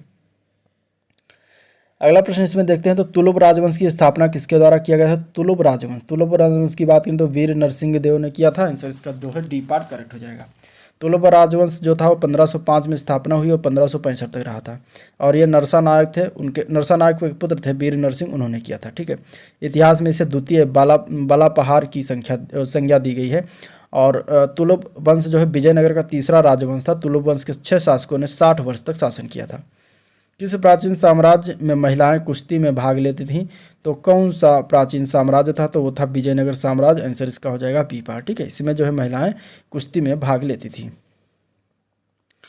इसके बाद अगर इसमें बात करें विजयनगर साम्राज्य जो था वो 1336 से लेकर 1646 ईस्वी तक विजयनगर साम्राज्य फला और बढ़ा। मध्यकालीन दक्षिण भारत का एक साम्राज्य था। इसकी स्थापना हरिहर प्रथम और बुक्का नामक 2 भाइयों ने किया था। इस प्राचीन की साम्राज्य की महिलाएं जो है कुश्ती में भाग लेती थी। अगला क्वेश्चन है विजयनगर राज्य जो है किस नदी के किनारे स्थित था? तो विजयनगर राज्य जो है तुंगभद्रा नदी के किनारे स्थित था। याद रखिएगा। आंसर इसका सी पार्ट हो जाएगा। विजयनगर साम्राज्य तुंगभद्रा नदी के तट पर स्थित है और इसकी स्थापना 1336 में हरिहर एवं बुक्का नामक 2 भाइयों ने की थी। हरिहर और बुक्का ने अपने पिता संगम के नाम पर जो है संगम राजवंश की स्थापना की थी। विजयनगर साम्राज्य की राजधानियां क्रमशः अनेगुड़ी और अनेकोंडी, विजयनगर, पेनुकोंडा, चंद्रगिरी थी। हम्पी विजयनगर की पुरानी राजधानी का प्रतिनिधित्व करता है। विजयनगर का वर्तमान नाम हम्पी जो है। ठीक है। विजयनगर के संस्थापक कौन थे? तो अभी इसके बारे में बात हुई। इसमें देखिए इसमें कोई भी नाम जो हरिहर और बुक्का दोनों थे, लेकिन इसमें अलग अलग लिखा हुआ है, इसीलिए इसमें स्टार लगा हुआ है। ठीक है। हरिहर और बुक्का दोनों भाइयों ने मिलकर 1336 में विजयनगर साम्राज्य की स्थापना की थी। वर्तमान में विजयनगर का नाम हम्पी है। ठीक है। विजयनगर साम्राज्य के निम्न राजवंशों ने शासन किया। पहला संगम वंश, दूसरा सालू वंश, तीसरा तुलु वंश, चौथा अराबीडू वंश। संगम वंश के संस्थापक हरिहर और बुक्का थे और यह एक हिंदू राजवंश था। अब सिख धर्म और भक्ति आंदोलन के बारे में क्वेश्चन देखते हैं। तो मध्य युगीन भारत में भक्ति आंदोलन के प्रमुख अगुवाकारों में से कौन एक था? तो वो थे शंकराचार्य। आंसर इसका ए पार्ट करेक्ट हो जाएगा। ठीक है। इनके द्वारा प्रतिपादित दार्शनिक परंपरा को अद्वैतवाद कहा जाता है। इस काल में सामाजिक धार्मिक सुधारों द्वारा समाज में विभिन्न तरह के भगवान के भक्ति का प्रचार प्रसार किया गया। नेक्स्ट क्वेश्चन है, गुरु ग्रंथ साहिब के संकलन को प्रमाणित किया था किसने? तो वो थे गुरु गोविंद सिंह। आंसर इसका सी पार्ट करेक्ट हो जाएगा। ठीक है, संकलन 1706 ईस्वी में गुरु गोविंद सिंह ने इसे प्रमाणित किया था। इस संकलन में शेख फरीद, संत कबीर, नामदेव, गुरु तेग बहादुर जैसी अन्य हस्तियों के लेखन को जोड़ा गया। आदि ग्रंथ को ही गुरु ग्रंथ साहिब के नाम से जाना जाता है, जिसकी रचना गुरु अर्जुन देव ने किया था और यह पुस्तक गुरुमुखी लिपि में लिखी गई है। ठीक है, तो इस तरीके से ये चीज़ें थी। अब अगला इसमें क्वेश्चन देखते हैं, तो किस सिख गुरु की जयंती गुरु पर्व त्यौहार के रूप में मनाई जाती है? तो वो गुरु नानक देव की जयंती को मनाया जाता है। आंसर इसका डी पार्ट करेक्ट हो जाएगा, गुरु नानक देव। ठीक है, सिख पंथ के संस्थापक तथा सिखों के पहले गुरु नानक देव की जयंती गुरु पर्व त्यौहार के रूप में मनाई जाती है। इनका जन्म 1469 में कार्तिक पूर्णिमा को रावी नदी के किनारे स्थित आधुनिक पाकिस्तान के पंजाब प्रांत में तलवंडी नामक स्थान में हुआ था। तलवंडी नामक गांव था, वहां पे इन्होंने सामाजिक कुरीतियों का विरोध किया तथा मूर्ति पूजा को निरर्थक मारा था। अगला क्वेश्चन, किस वर्ष में गुरु गोविंद सिंह ने बैसाखी दिवस को आनंदपुर साहिब में सिखों की सामान्य बैठक बुलाई थी तथा खालसा यानी कि अथवा पवित्र, जिसको कह सकते हैं, पवित्र की नींव रखी थी? तो यह हुआ था कब? इसमें से चारों ऑप्शन गलत हैं। ठीक है, चूंकि गुरु गोविंद सिख धर्म के 10वें और अंतिम गुरु थे, इन्होंने 1699 में खालसा पंथ की स्थापना की, जो सैनिक संतों का विशिष्ट समूह था। ठीक है, इस्लामिक युग में सिखों के उत्पीड़न ने खालसा की स्थापना को प्रेरित किया और अंतरात्मा और धर्म की स्वतंत्रता का पंथ है ये। खालसा ऐसे पुरुष और महिलाएं हैं जिन्होंने सिख गुरुमत्ता समारोह में भाग लिया हो और जो सिख आचार संहिता और परंपराओं का सख्ती से पालन करते हैं तथा हम 5 भौतिक वस्तुओं जैसे केश, कंघाल, कड़ा, कच्छा और कृपाण धारण करते हैं। ठीक है, तो इस तरीके से प्रश्न में कोई भी विकल्प सही नहीं था। 10वें या आखिरी सिख गुरु कौन थे? तो उनका नाम था गुरु गोविंद सिंह। आंसर इसका डी पार्ट हो जाए, गुरु गोविंद सिंह। तो इस तरीके से देख लीजिए, पहला गुरु जो थे वो उनका नाम था गुरु नानक देव, दूसरे अंगद हुए, तीसरे अमरदास, चौथे रामदास, पांचवा अर्जुन देव, छठवां हरिगोविंद सिंह, सातवां हरिराय, आठवां हरिकिशन, नौवां तेग बहादुर और 10वें थे जो अंतिम थे वो थे गुरु गोविंद सिंह। ठीक है, नेक्स्ट क्वेश्चन, लंगर की परंपरा किसके द्वारा आरंभ किया गया? तो गुरु नानक देव ने शुरुआत किया था। आंसर इसका ए पार्ट करेक्ट हो जाएगा। ठीक है, और दूसरे गुरु लहना यानी गुरु अंगद जिसको कहते हैं, उन्होंने नानक द्वारा स्थापित लंगर व्यवस्था को स्थायी बना दिया। किस सिख गुरु ने आदि ग्रंथ को संकलित किया है? इनमें से बताना है कौन से वो गुरु थे जिन्होंने आदि ग्रंथ को संकलित किया है, तो उनका नाम क्या है? ठीक है, तो अगर हम बात करें सिखों के 5वें गुरु थे अर्जुन देव, उन्होंने आदि ग्रंथ को संकलित किया था। इन्होंने अमृत नगर, जिसका पहला नाम था रामदासपुर, का निर्माण पूरा कराया और उसमें अमृतसर एवं संतोष नगर नामक तालाब भी बनवाया। इन्होंने अमृतसर तालाब के मध्य हरिमंदिर साहिब का निर्माण करवाया, जिसकी नींव सूफी संत मियाँ मीर द्वारा रखा गया था। जहांगीर ने अपने विद्रोही पुत्र खुसरो की मदद के आरोप में गुरु अर्जुन देव को 1606 ईस्वी में फांसी दे दिया गया था। किस मुगल शासक के अध्यादेश पर सिखों के 5वें गुरु गुरु अर्जुन देव जी को मार डाला गया था? तो वो जहांगीर के आदेश पर। आंसर इसका डी पार्ट करेक्ट हो जाएगा। ठीक है, नेक्स्ट क्वेश्चन, भक्ति आंदोलन को उत्तर भारत में लाने का श्रेय किसको जाता है? तो रामानंद जो थे उन्होंने उत्तर भारत में भक्ति आंदोलन को लाया था। तो आंसर इसका सी पार्ट हो जाएगा। ठीक है, भक्ति आंदोलन का प्रारंभ 800 ईस्वी से लेकर 1700 ईस्वी के बीच दक्षिण भारत में अलवारों या नैनारों से हुआ था। भक्ति आंदोलन के नेता रामानंद इसे उत्तर भारत लाए। इन्होंने लोगों को यह सिखाया कि भगवान राम के प्रति प्रेम, समर्पण रखने और इनके नाम के उच्चारण की मुक्ति पाई जा सकती है। इनमें से कौन सा विकल्प सही ढंग से मेल नहीं खाता? तो 1333 ईस्वी इब्ने बतूता भारत पहुंचा था, सही है। ठीक है, मोरक्को का निवासी था, अफ्रीका कॉन्टिनेंट का। और 1506 में गुरु नानक का जन्म, जो कि गलत है। गुरु नानक का जन्म जो हुआ था वो 1469 में हुआ था। और 1290 में मार्को पोलो ने भारत का दौरा किया, ये भी सही है। 1458 में Vasco D gamma Bharat Calicut पहुंचे थे, ये भी सही है। तो आपका ऑप्शन इसमें बी पार्ट हो जाएगा, यही गलत दिया गया। ठीक है, चलिए नेक्स्ट क्वेश्चन देखते हैं। बीजक पुस्तक के लेखक का नाम बताना। तो बीजक पुस्तक जो है कबीरदास की लिखित है। आंसर इसका सी पार्ट हो जाएगा। ठीक है, कबीरदास ने बीजक, सूरदास की अगर हम बात करें तो सूरसागर, सूरसारा वाली साहित्य लहरी, 3 पुस्तकें हैं। विद्यापति की बात करें तो कीर्ति लता इन्होंने लिखी, कीर्ति पताका, पुरुष परीक्षा और भू परिक्रमा, ये विद्यापति के द्वारा लिखित है। नेक्स्ट क्वेश्चन, अब आता है मुगल काल। मुगल काल बहुत बड़ा मतलब है भी, इससे क्वेश्चन बनते हैं, तो इसको देखिएगा। पहला क्वेश्चन इसमें अगर देखें मुगल काल से, तो संगमरमर पर पियत्रा देवरा यानी कि पित्रा दूरा जिसको कहते हैं, या रंगीन पत्थर की जड़ाई का काम किसके समय में बहुत लोकप्रिय होता है? इनमें से बताना है। तो ये काम जो हुआ था ये शाहजहाँ के समय में बहुत लोकप्रिय होता है। आंसर इसका बी पार्ट करेक्ट हो जाएगा। ठीक है, और अगर हम बात करें तो इस कला का महत्वपूर्ण उदाहरण ताजमहल दे सकते हैं और एतमादुद्दौला का मकबरा जो बना वो देख सकते हैं। नेक्स्ट क्वेश्चन, अगला क्वेश्चन है जजिया। फिर जजिया जो है फिर से लगाने वाले मुगल शासक का नाम बताना है। मैंने जजिया कर है एक प्रकार का, तो ये फिर से किस मुगल शासक के द्वारा लगाया गया था, तो ये औरंगजेब ने लगाया था। आंसर इसका बी पार्ट करेक्ट हो जाएगा। ठीक है, जजिया जो है एक प्रकार का धार्मिक कर है और इसे मुस्लिम राज में रहने वाली गैर मुस्लिम जनता से वसूला जाता था। भारत में जजिया कर लगाने का प्रथम साक्ष्य मोहम्मद बिन कासिम के आक्रमण के बाद देखने को मिलता है। सर्वप्रथम उसने ही भारत में सिंध प्रांत के देवल में जजिया कर लगाया था। जजिया कर को समाप्त करने वाला पहला मुगल शासक अकबर था। औरंगजेब ने जो है फिर से जजिया कर लागू कर दिया था। नेक्स्ट क्वेश्चन, जब ईस्ट इंडिया कंपनी की स्थापना हुई तब भारत पर निम्नलिखित में से किसका शासन था? तब मुगल सम्राट का शासन था। आंसर इसका सी पार्ट करेक्ट हो जाएगा। ठीक है, ईस्ट इंडिया कंपनी की स्थापना 1600 ईस्वी में हुई और इस समय मुगल बादशाह अकबर का शासन था, जिनका शासनकाल 1556 से लेकर 1605 तक का शासन था। 1600 को व्यापारियों का एक समूह जिसने खुद को ईस्ट इंडिया कंपनी में शामिल किया था को ईस्ट इंडिया कंपनी के साथ व्यापार पर एकाधिकार दिए गए थे। नेक्स्ट क्वेश्चन है, अकबर की सफल भू राजस्व प्रणाली का श्रेय उनके निम्नलिखित में से किस श्रेष्ठ दरबारी को दिया जाता है? तो वो राजा टोडरमल को दिया जाता है। आंसर इसका सी पार्ट करेक्ट हो जाएगा। ठीक है, अकबर की सफल भू राजस्व प्रणाली का श्रेय राजा टोडरमल को दिया जाता है। वो अपने समय का एक योग्य राजस्व अधिकारी था।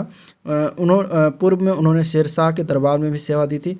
भू राजस्व की जब्ती प्रणाली की शुरुआत टोडरमल ने की थी, जिसे प्रायः टोडरमल बंदोबस्त भी कहा जाता है। अगला प्रश्न इसमें देखना है, तो निम्नलिखित में से किस लड़ाई में मुख्य विरोधियों को सही ढंग से नहीं बताया गया? ठीक है, पानीपत की पहली लड़ाई बाबर और इब्राहिम लोदी, पानीपत की दूसरी लड़ाई टीपू सुल्तान और मराठा, हल्दी घाटी का युद्ध महाराणा प्रताप और अकबर। इसमें से अगर देखें तो कौन सा ऑप्शन गलत है? तो गलत ऑप्शन की अगर हम बात करेंगे तो बी पार्ट करेंगे। ठीक है, पानीपत की दूसरी लड़ाई टीपू सुल्तान और मराठाओं के बीच नहीं हुआ था। ठीक है, तो आपका आंसर इसमें जो होगा बी पार्ट हो जाएगा।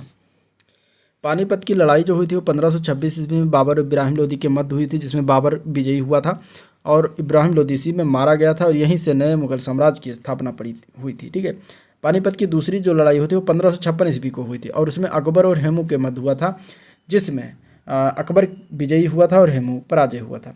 और इसी प्रकार 18 जून 1576 को हल्दी घाटी का युद्ध हुआ था, जिसमें महाराणा प्रताप और अकबर के मध्य हुआ, जिसमें अकबर विजयी हुआ था। ठीक है, तो इस तरीके से बी ऑप्शन गलत है। नेक्स्ट क्वेश्चन देखते हैं, पानीपत की पहली लड़ाई किस वर्ष लड़ी गई थी? तो ये 1526 में। आंसर बी पार्ट करेक्ट हो जाए। ऊपर बात हो चुकी है। नेक्स्ट क्वेश्चन देखते हैं, 1556 में पानीपत का द्वितीय युद्ध किनके बीच हुआ था? तो ये अकबर और हेमू के मध्य हुआ था। आंसर इसका जो हो जाएगा सी पार्ट करेक्ट हो जाएगा। ठीक है, और इसके अलावा पानीपत का तृतीय जो युद्ध हुआ वो 14 जनवरी 1761 ईस्वी को मराठा और अहमद शाह अब्दाली के मध्य भी हुआ था। ये भी याद रखिएगा।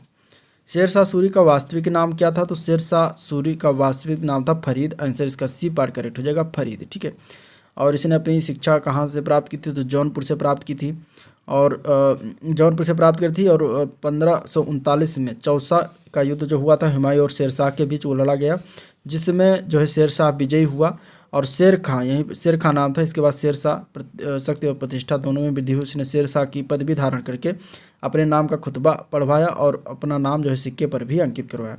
1540 को कन्नौज या बिलग्राम का युद्ध हुआ, जिसमें भी हुमायूं पराजित हुआ। फिर कालिंजर विजय 1545 ईस्वी के दौरान बारूद के आग लगने से जो है शेरशाह घायल हुआ और 1545 को जो है इसकी मौत हो गई। ठीक है, तो शेरशाह का मकबरा कहाँ पर है? बिहार के सासाराम में स्थित है। ये भी याद रखिएगा। नेक्स्ट क्वेश्चन, निम्न में से किस शासक की मृत्यु उसके पुस्तकालय की सीढ़ियों से गिरकर हुई? तो ये हुमायूं था। आंसर इसका डी पार्ट करेक्ट हो जाएगा।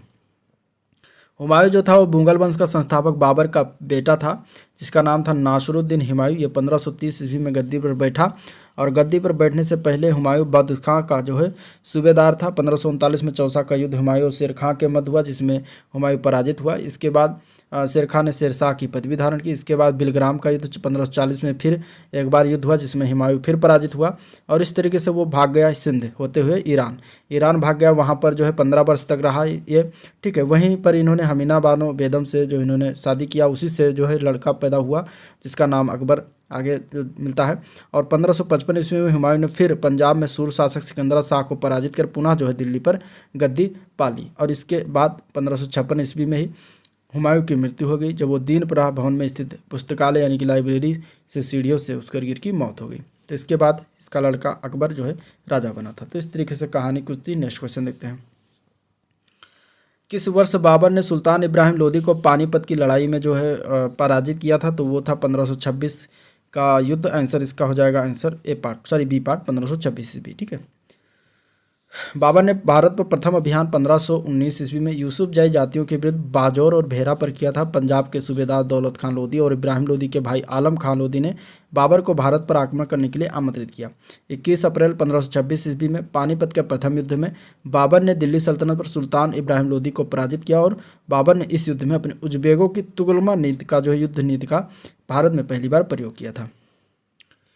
निम्नलिखित में से किस मुगल सम्राट द्वारा आगरा के किले का निर्माण किया गया है? तो ये अकबर ने किया करवाया था। आंसर इसका बी पार्ट हो जाएगा। ठीक है, आगरा का किला, दिल्ली का किला एक है, एक आगरा का किला। तो आगरा के किला का निर्माण अकबर के द्वारा करवाया गया था 1565 टू 73 ईस्वी में। ठीक है, इसका निर्माण कार्य अकबर के प्रधान कारीगर थे कासिम खां की देखरेख में हुआ था, जिसका निर्माण लाल पलवा पत्थर से किया गया, इसलिए आगरा का इसे लाल किला भी कहा जाता है। ठीक है, ये किला 1983 में यूनेस्को की धरोहर में शामिल भी किया गया है।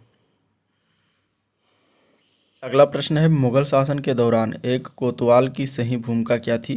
तो इसका राइट आंसर हो जाएगा कानून और व्यवस्था को बनाए रखना उसका मुख्य काम था। आंसर इसका जो है डी पार्ट करेक्ट हो जाएगा। ठीक है, और इसे जो है नगर प्रधान भी कहा जाता था। बिहार राज्य के सासाराम शहर में निम्नलिखित किस सम्राट का जो है मकबरा स्थित है? तो शेरशाह सूरी का मकबरा स्थित है। आंसर इसका सी पार्ट करेक्ट हो जाएगा।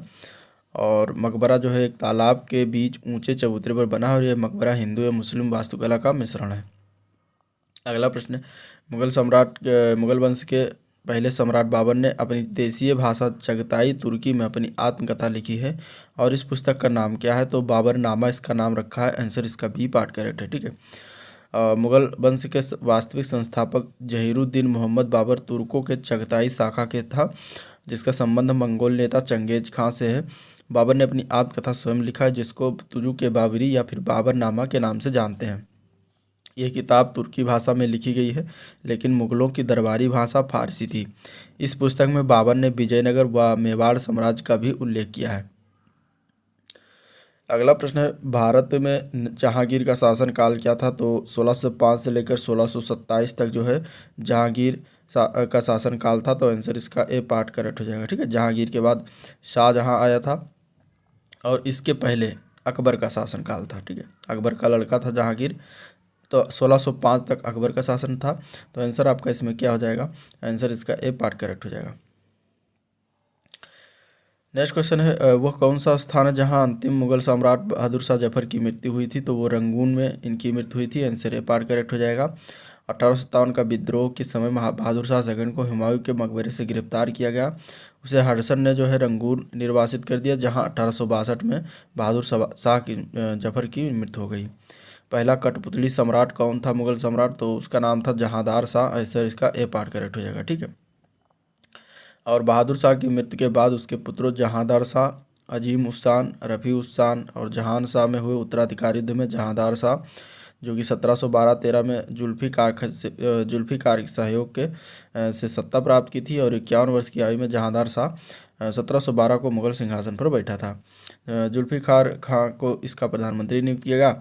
जहांदार शाह जुल्फ़िकार खां के हाथों का कठपुतली बनकर रह गया। जहांदार शाह के शासनकाल में प्रशासन की पूरी बागडोर जुल्फ़िकार खां के हाथों में थी। जहांदार शाह ने जो है लाल कुंवारी नामक वेश्या को शासन में हस्तक्षेप करने का अधिकार दे रखा था और इसे लोग लंपट मूर्ख कहते थे। ठीक है, अजीमुस शान के पुत्र फर्रुख सियर ने सैयद बंधुओं के सहयोग से जहांदार शाह की हत्या करवा दी। विश्व के प्रसिद्ध मौर्य सिंहासन या फिर मयूर सिंहासन का निर्माण जो है उसकी लाल किले में स्थापना निम्न में से किस मुगल शासक ने किया था? तो वो शाहजहां ने किया था। आंसर इसका ए पार्ट करेक्ट हो जाएगा, शाहजहां। ठीक है, मयूर सिंहासन का निर्माण शाहजहां ने करवाया था। पहले ये आगरा किले में था, बाद में इसे दिल्ली के लाल किले में स्थापित किया गया, जहां इसे लूट कर नादिर शाह जो अपने देश ईरान ले गया था। शाहजहां के शासनकाल में मुगल स्थापत्य का स्वर्ण कला कहा जाता है। ठीक है, शाहजहां के द्वारा बनाई गई इमारतों में दिल्ली का लाल किला है, दीवाने आम दीवाने खास, दिल्ली की जामा मस्जिद है, आगरा की मोती मस्जिद व ताजमहल आदि है। अकबर के दरबार में प्रसिद्ध कवि कौन थे? तो उनका क्या नाम था? तो उनका नाम अब्दुल रहीम कारखाना। आंसर इसका सी पार्ट हो जाएगा, अब्दुल रहीम खान खाना। ये अकबर के दरबार में प्रसिद्ध कवि थे। आंसर इसका क्या हो जाएगा? सी पार्ट करेक्ट हो जाएगा। ठीक है, नेक्स्ट क्वेश्चन है अकबर के नवरत्न के बारे में इसमें से कौन सा सही ढंग से मेल नहीं खाता? ठीक है, तो देखिए अबुल फजल वो अकबर के वजीर थे और अकबर शासनकाल में अकबरनामा के लेखक थे। राजा मान सिंह वो अकबर के वित्त मंत्री थे। अब्दुल रहीम खान खाना वो एक कवि थे। अकबर के भरोसेमंद देखभाल करने वाले बैरम खान के पुत्र थे। मुल्ला दो प्याजा सम्राट अकबर के जो है मुख्य सलाहकारों में से एक थे। इसमें से कौन सा एक मेल सही ढंग से नहीं खाता ये बताना है, ठीक है। तो इसका आंसर क्या हो जाएगा, इसके आंसर की अगर हम बात करेंगे तो राइट आंसर इसका क्या हो जाएगा, बी पार्ट हो जाएगा, ठीक है। जो दिया गया है बी पार्ट में कि राजा मान सिंह वो अकबर के जो वित्त मंत्री थे, जो कि गलत है। मान सिंह जो थे वो आमेर के राजा भारमल का पौत्र था और यह 1589 को जो है आमेर की गद्दी पर बैठा था और ये अकबर के 9 रत्नों में से एक था तथा अकबर का मनसबदार एवं मुख्य सेनापति था। मान सिंह को अकबर ने फरजंद व राजा की उपाधि से सम्मानित किया था। औरंगजेब का पुत्र का नाम क्या था, तो औरंगजेब के पुत्र का नाम था शाहजहां। आंसर इसका डी पार्ट करेक्ट हो जाएगा, ठीक है।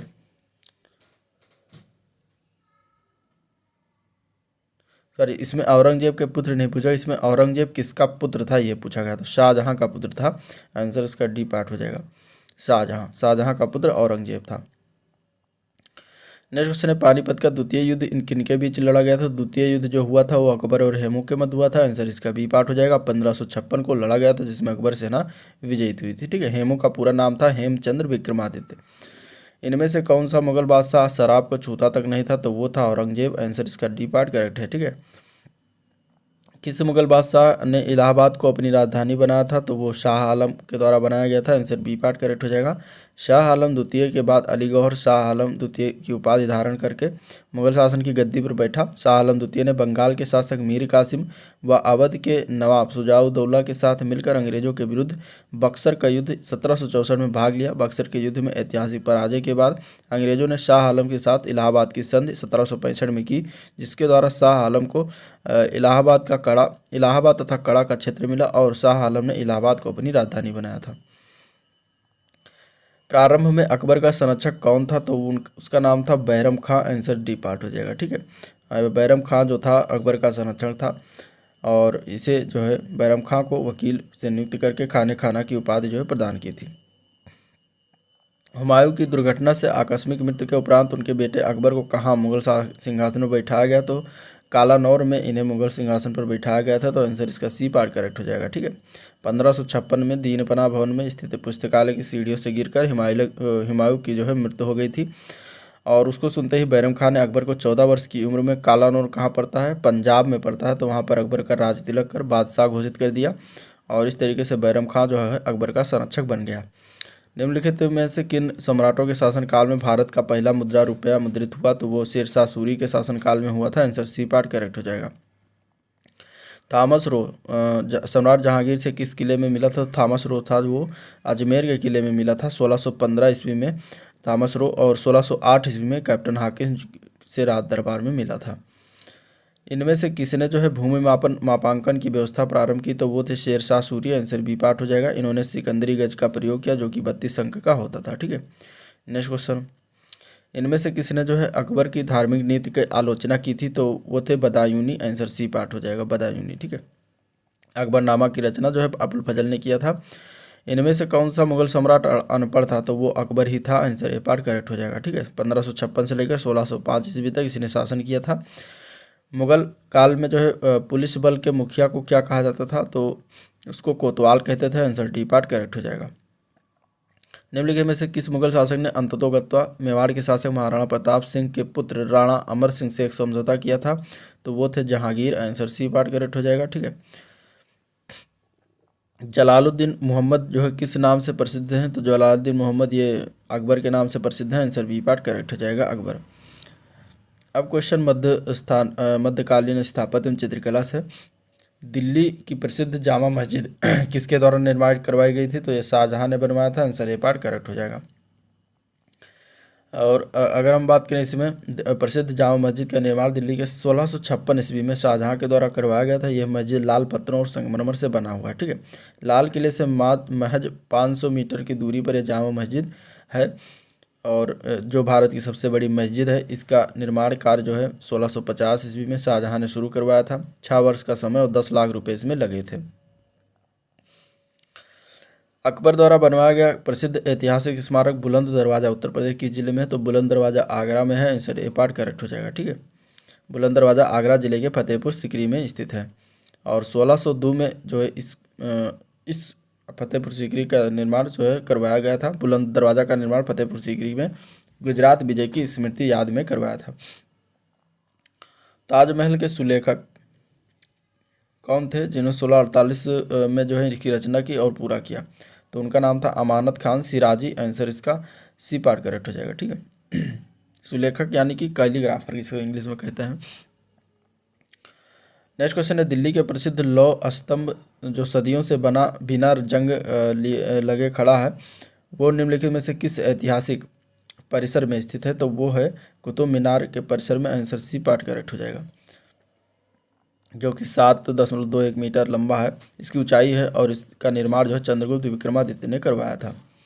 अगला क्वेश्चन, अलाउद्दीन खिलजी द्वारा बनवाया गया प्रसिद्ध अलाई दरवाज़ा कहाँ पर स्थित है? तो ये नई दिल्ली में ही स्थित है। आंसर बी पार्ट करेक्ट हो जाएगा। ठीक है। और ये जो है 1311 में इसका निर्माण करवाया गया था। प्रसिद्ध चित्रकार और मीर सैयद अली चित्रकारी है तो किस मुगल शासक के सहयोगी थे? तो ये हुमायूं के मुगल दरबार में रहते थे। आंसर इसका डी पार्ट करेक्ट हो जाएगा। बुलंद दरवाज़ा किसके द्वारा बनवाया गया था? तो बुलंद दरवाज़ा अकबर ने बनवाया था। आंसर बी पार्ट हो जाएगा। 1602 ईस्वी में फतेहपुर सीकरी आगरा में स्थित है। ठीक है। पंचमहल किसमें स्थित है? पंचमहल किसमें स्थित है? तो पंचमहल फतेहपुर सीकरी में स्थित है। आंसर सी पार्ट करेक्ट हो जाएगा। ठीक है। और इसके अलावा यहाँ पर देखें तो शेख सलीम चिश्ती की दरगाह है, नौबत नक्कार खाना है, टकसाल है, दीवान आम आद है। ठीक है। फतेहपुर सीकरी का निर्माण भी अकबर ने ही करवाया था। इनमें से कौन सा युग्म एक गलत है बताना है। बड़ा इमामबाड़ा लखनऊ में है, निषाद बाग जम्मू कश्मीर में है, फिरोज शाह कोटला दिल्ली में, हुमायूं का मकबरा इलाहाबाद में है, जो कि गलत है। हुमायूं का मकबरा इलाहाबाद में नहीं है, तो आपका आंसर इसमें डी पार्ट हो जाएगा। ठीक है। हुमायूं का मकबरा जो है दिल्ली में स्थित है और यह इमारत मुगल वास्तुकला से प्रेरित मकबरा है और 1993 में इसे यूनेस्को के विश्व धरोहर में शामिल किया गया। दिल्ली में कुतुब मीनार दुनिया का सबसे ऊंचा ईंट का बना मीनार है और इनमें से कौन से राजा ने इस निर्माण में योगदान नहीं किया? ठीक है। इसमें ऑप्शन दिया गया है, फिरोज शाह तुगलक है, कुतुबुद्दीन ऐबक है, अलाउद्दीन खिलजी है और इल्तुतमिश है। इसमें से किसके द्वारा जो है इसमें निर्माण में योगदान नहीं दिया गया है, ये बताना है। ठीक है। तो इसमें अगर हम देखें तो इसका आंसर क्या हो जाएगा? तो आंसर इसका हो जाएगा सी पार्ट। अलाउद्दीन खिलजी के द्वारा इसमें कोई निर्माण योगदान नहीं दिया गया। बाकी फिरोज शाह तुगलक, कुतुबुद्दीन ऐबक और इल्तुतमिश ने इसमें योगदान दिया था। क्या क्या दिया था आइए देखते हैं। कुतुब मीनार भारत के दक्षिणी दिल्ली में स्थित ईंट से निर्मित विश्व की सबसे ऊंची मीनार है। इसकी ऊंचाई 72.5 मीटर है और लगभग इसकी व्यास जो है 14.3 मीटर है, जो ऊपर शिखर पर जो है जाकर 2.75 मीटर हो जाता है। गुलाम वंश के शासक कुतुबुद्दीन ऐबक ने कुतुब मीनार के निर्माण की नींव रखी थी, किंतु इसका आधार जो है वही बनवा पाया था, आधार ही वो बनवा पाया था। बाद में उसके उत्तराधिकारी इल्तुतमिश ने इसमें 3 मंजिल को बनवाया। बिजली गिरने से कारण इसकी चौथी मंजिल जो है क्षतिग्रस्त हो गई। बाद में फिरोज शाह तुगलक ने जो चौथी मंजिल का जगह जो है 2 मंजिलों का और निर्माण करवाया। अब ये जो है मीनार 5 मंजिला है और कालांतर में सिकंदर लोदी ने भी इसकी 5वीं मंजिल में पुनर्निर्माण किया था, जबकि खिलजी वंश के शासक अलाउद्दीन खिलजी ने इसमें कोई निर्माण में कोई योगदान नहीं दिया था। अब मध्यकालीन साहित्य एवं संगीत के बारे में जानते हैं। तो अमीर खुसरो, जिन्हें कव्वाली का पिता, भारत का तोता भी कहा जाता है या तोतिए हिंद भी कहा जाता है, किसके दरबार में दरबारी कब थे? तो ये थे अलाउद्दीन खिलजी के दरबार में। आंसर डी पार्ट करेक्ट हो जाएगा। ठीक है। और ये इन्हें हिंदी खड़ी बोली का जनक भी मानते हैं। अमीर खुसरो ने 7 सुल्तानों का काल देखा है। अमीर खुसरो जो है मुस्लिम कवि थे, परंतु हिंदी के शब्दों का खुलकर प्रयोग करते थे। इन्होंने हिंदी, हिंदवी और फारसी को एक साथ किया और खड़ी बोली का जन्म दिया। इन्होंने काव्यात्मक शैलियों में हिंदी का प्रयोग किया और फारसी की नई शैली की रचना की, जो सबक या हिंदी अर्थात हिंदुस्तानी शैली के नाम से प्रसिद्ध हुई। ठीक है। निजामुद्दीन औलिया ने तुर्कल्लाह की उपाधि जो है दी थी। अगला प्रश्न, निम्नलिखित में से कौन दिल्ली सल्तनत के इतिहास का लेखक नहीं था? तो वो थे अब्बास खां शेरवानी। आंसर ए पार्ट हो जाएगा। ठीक है। अब्बास खां शेरवानी जो है मुगल काल के लेखक थे।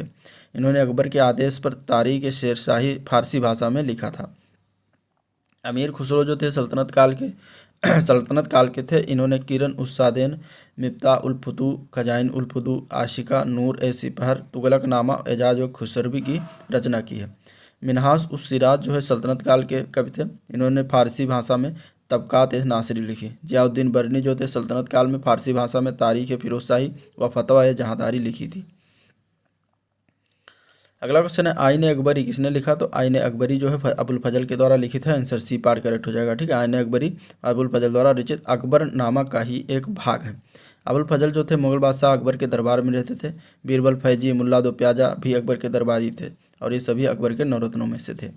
गोस्वामी तुलसीदास द्वारा लिखित रामचरितमानस का सबसे लंबा कांड या कौन अध्याय कौन सा है? तो वो है बालकांड। आंसर इसका ये पार्ट करेक्ट हो जाएगा। ठीक है, बालकांड सबसे लंबा है और इसमें अगर हम बात करें तो 361 हैं, जबकि किष्किंधा कांड जो है रामचरितमानस का सबसे छोटा कांड है। निम्नलिखित में से कौन सा गलत सुमेलन किया गया है? बाबरनामा बाबर का है, शाहजहां नामा मोहम्मद ताहिर और हुमायूं नामा हुमायूं और तुजू के जहांगीरी जो लिखा गया है जहांगीर। तो इसमें से अगर देखा जाए गलत वाला तो हुमायूं नामा हुमायूं जो लिखा है गलत है। ठीक है, हुमायूं नामा हुमायूं ने नहीं लिखा था। हुमायूं नामा जो है गुलबदन बेगम के द्वारा लिखित है। हुमायूं नामा के लेखक कौन है? तो उनका नाम है गुलबदन बेगम। आंसर इसका बी पार्ट हो जाएगा। गुलबदन बेगम कौन थी? तो ये बाबर की बेटी थी। ठीक है, उन्होंने अपने सौतेले भाई हुमायूं के जीवन चित्रण हुमायूं नामा की लेखिका के रूप में जाना जाता है। गुलबदन बेगम ने हुमायूं नामा की रचना अकबर के अनुरोध पर की थी। अकबर नामा के प्रसिद्ध लेखक कौन थे? तो उनका नाम था अबुल फजल। आंसर इसका बी पार्ट करेक्ट हो जाएगा। ठीक है, तारीख फिरोज शाही के लेखक का नाम क्या है? तो तारीख फिरोज शाही के लेखक का नाम की अगर हम बात करें तो जियाउद्दीन बरनी है। आंसर ए पार्ट करेक्ट हो जाएगा। ठीक है, अकबर ने अपने दरबारी संगीतक के रूप में किसे नियुक्त किया था? दरबारी संगीतक थे वो थे Miyan Tansen. Answer B part correct हो जाएगा। और इसके बाद नेक्स्ट अगर इसमें बात करें तो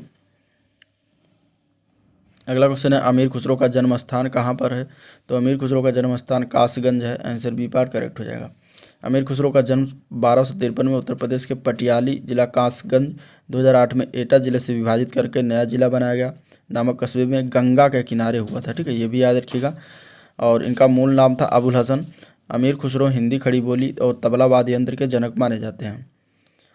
किस संत को रामायण के रचयिता वाल्मीकि का अवतार माना जाता है? तो वो है गोस्वामी तुलसीदास। आंसर ये पार्ट करेक्ट हो जाएगा। तो ये था इसमें मध्यकालीन और प्राचीन भारत का इतिहास जिसको हम लोगों ने देखा।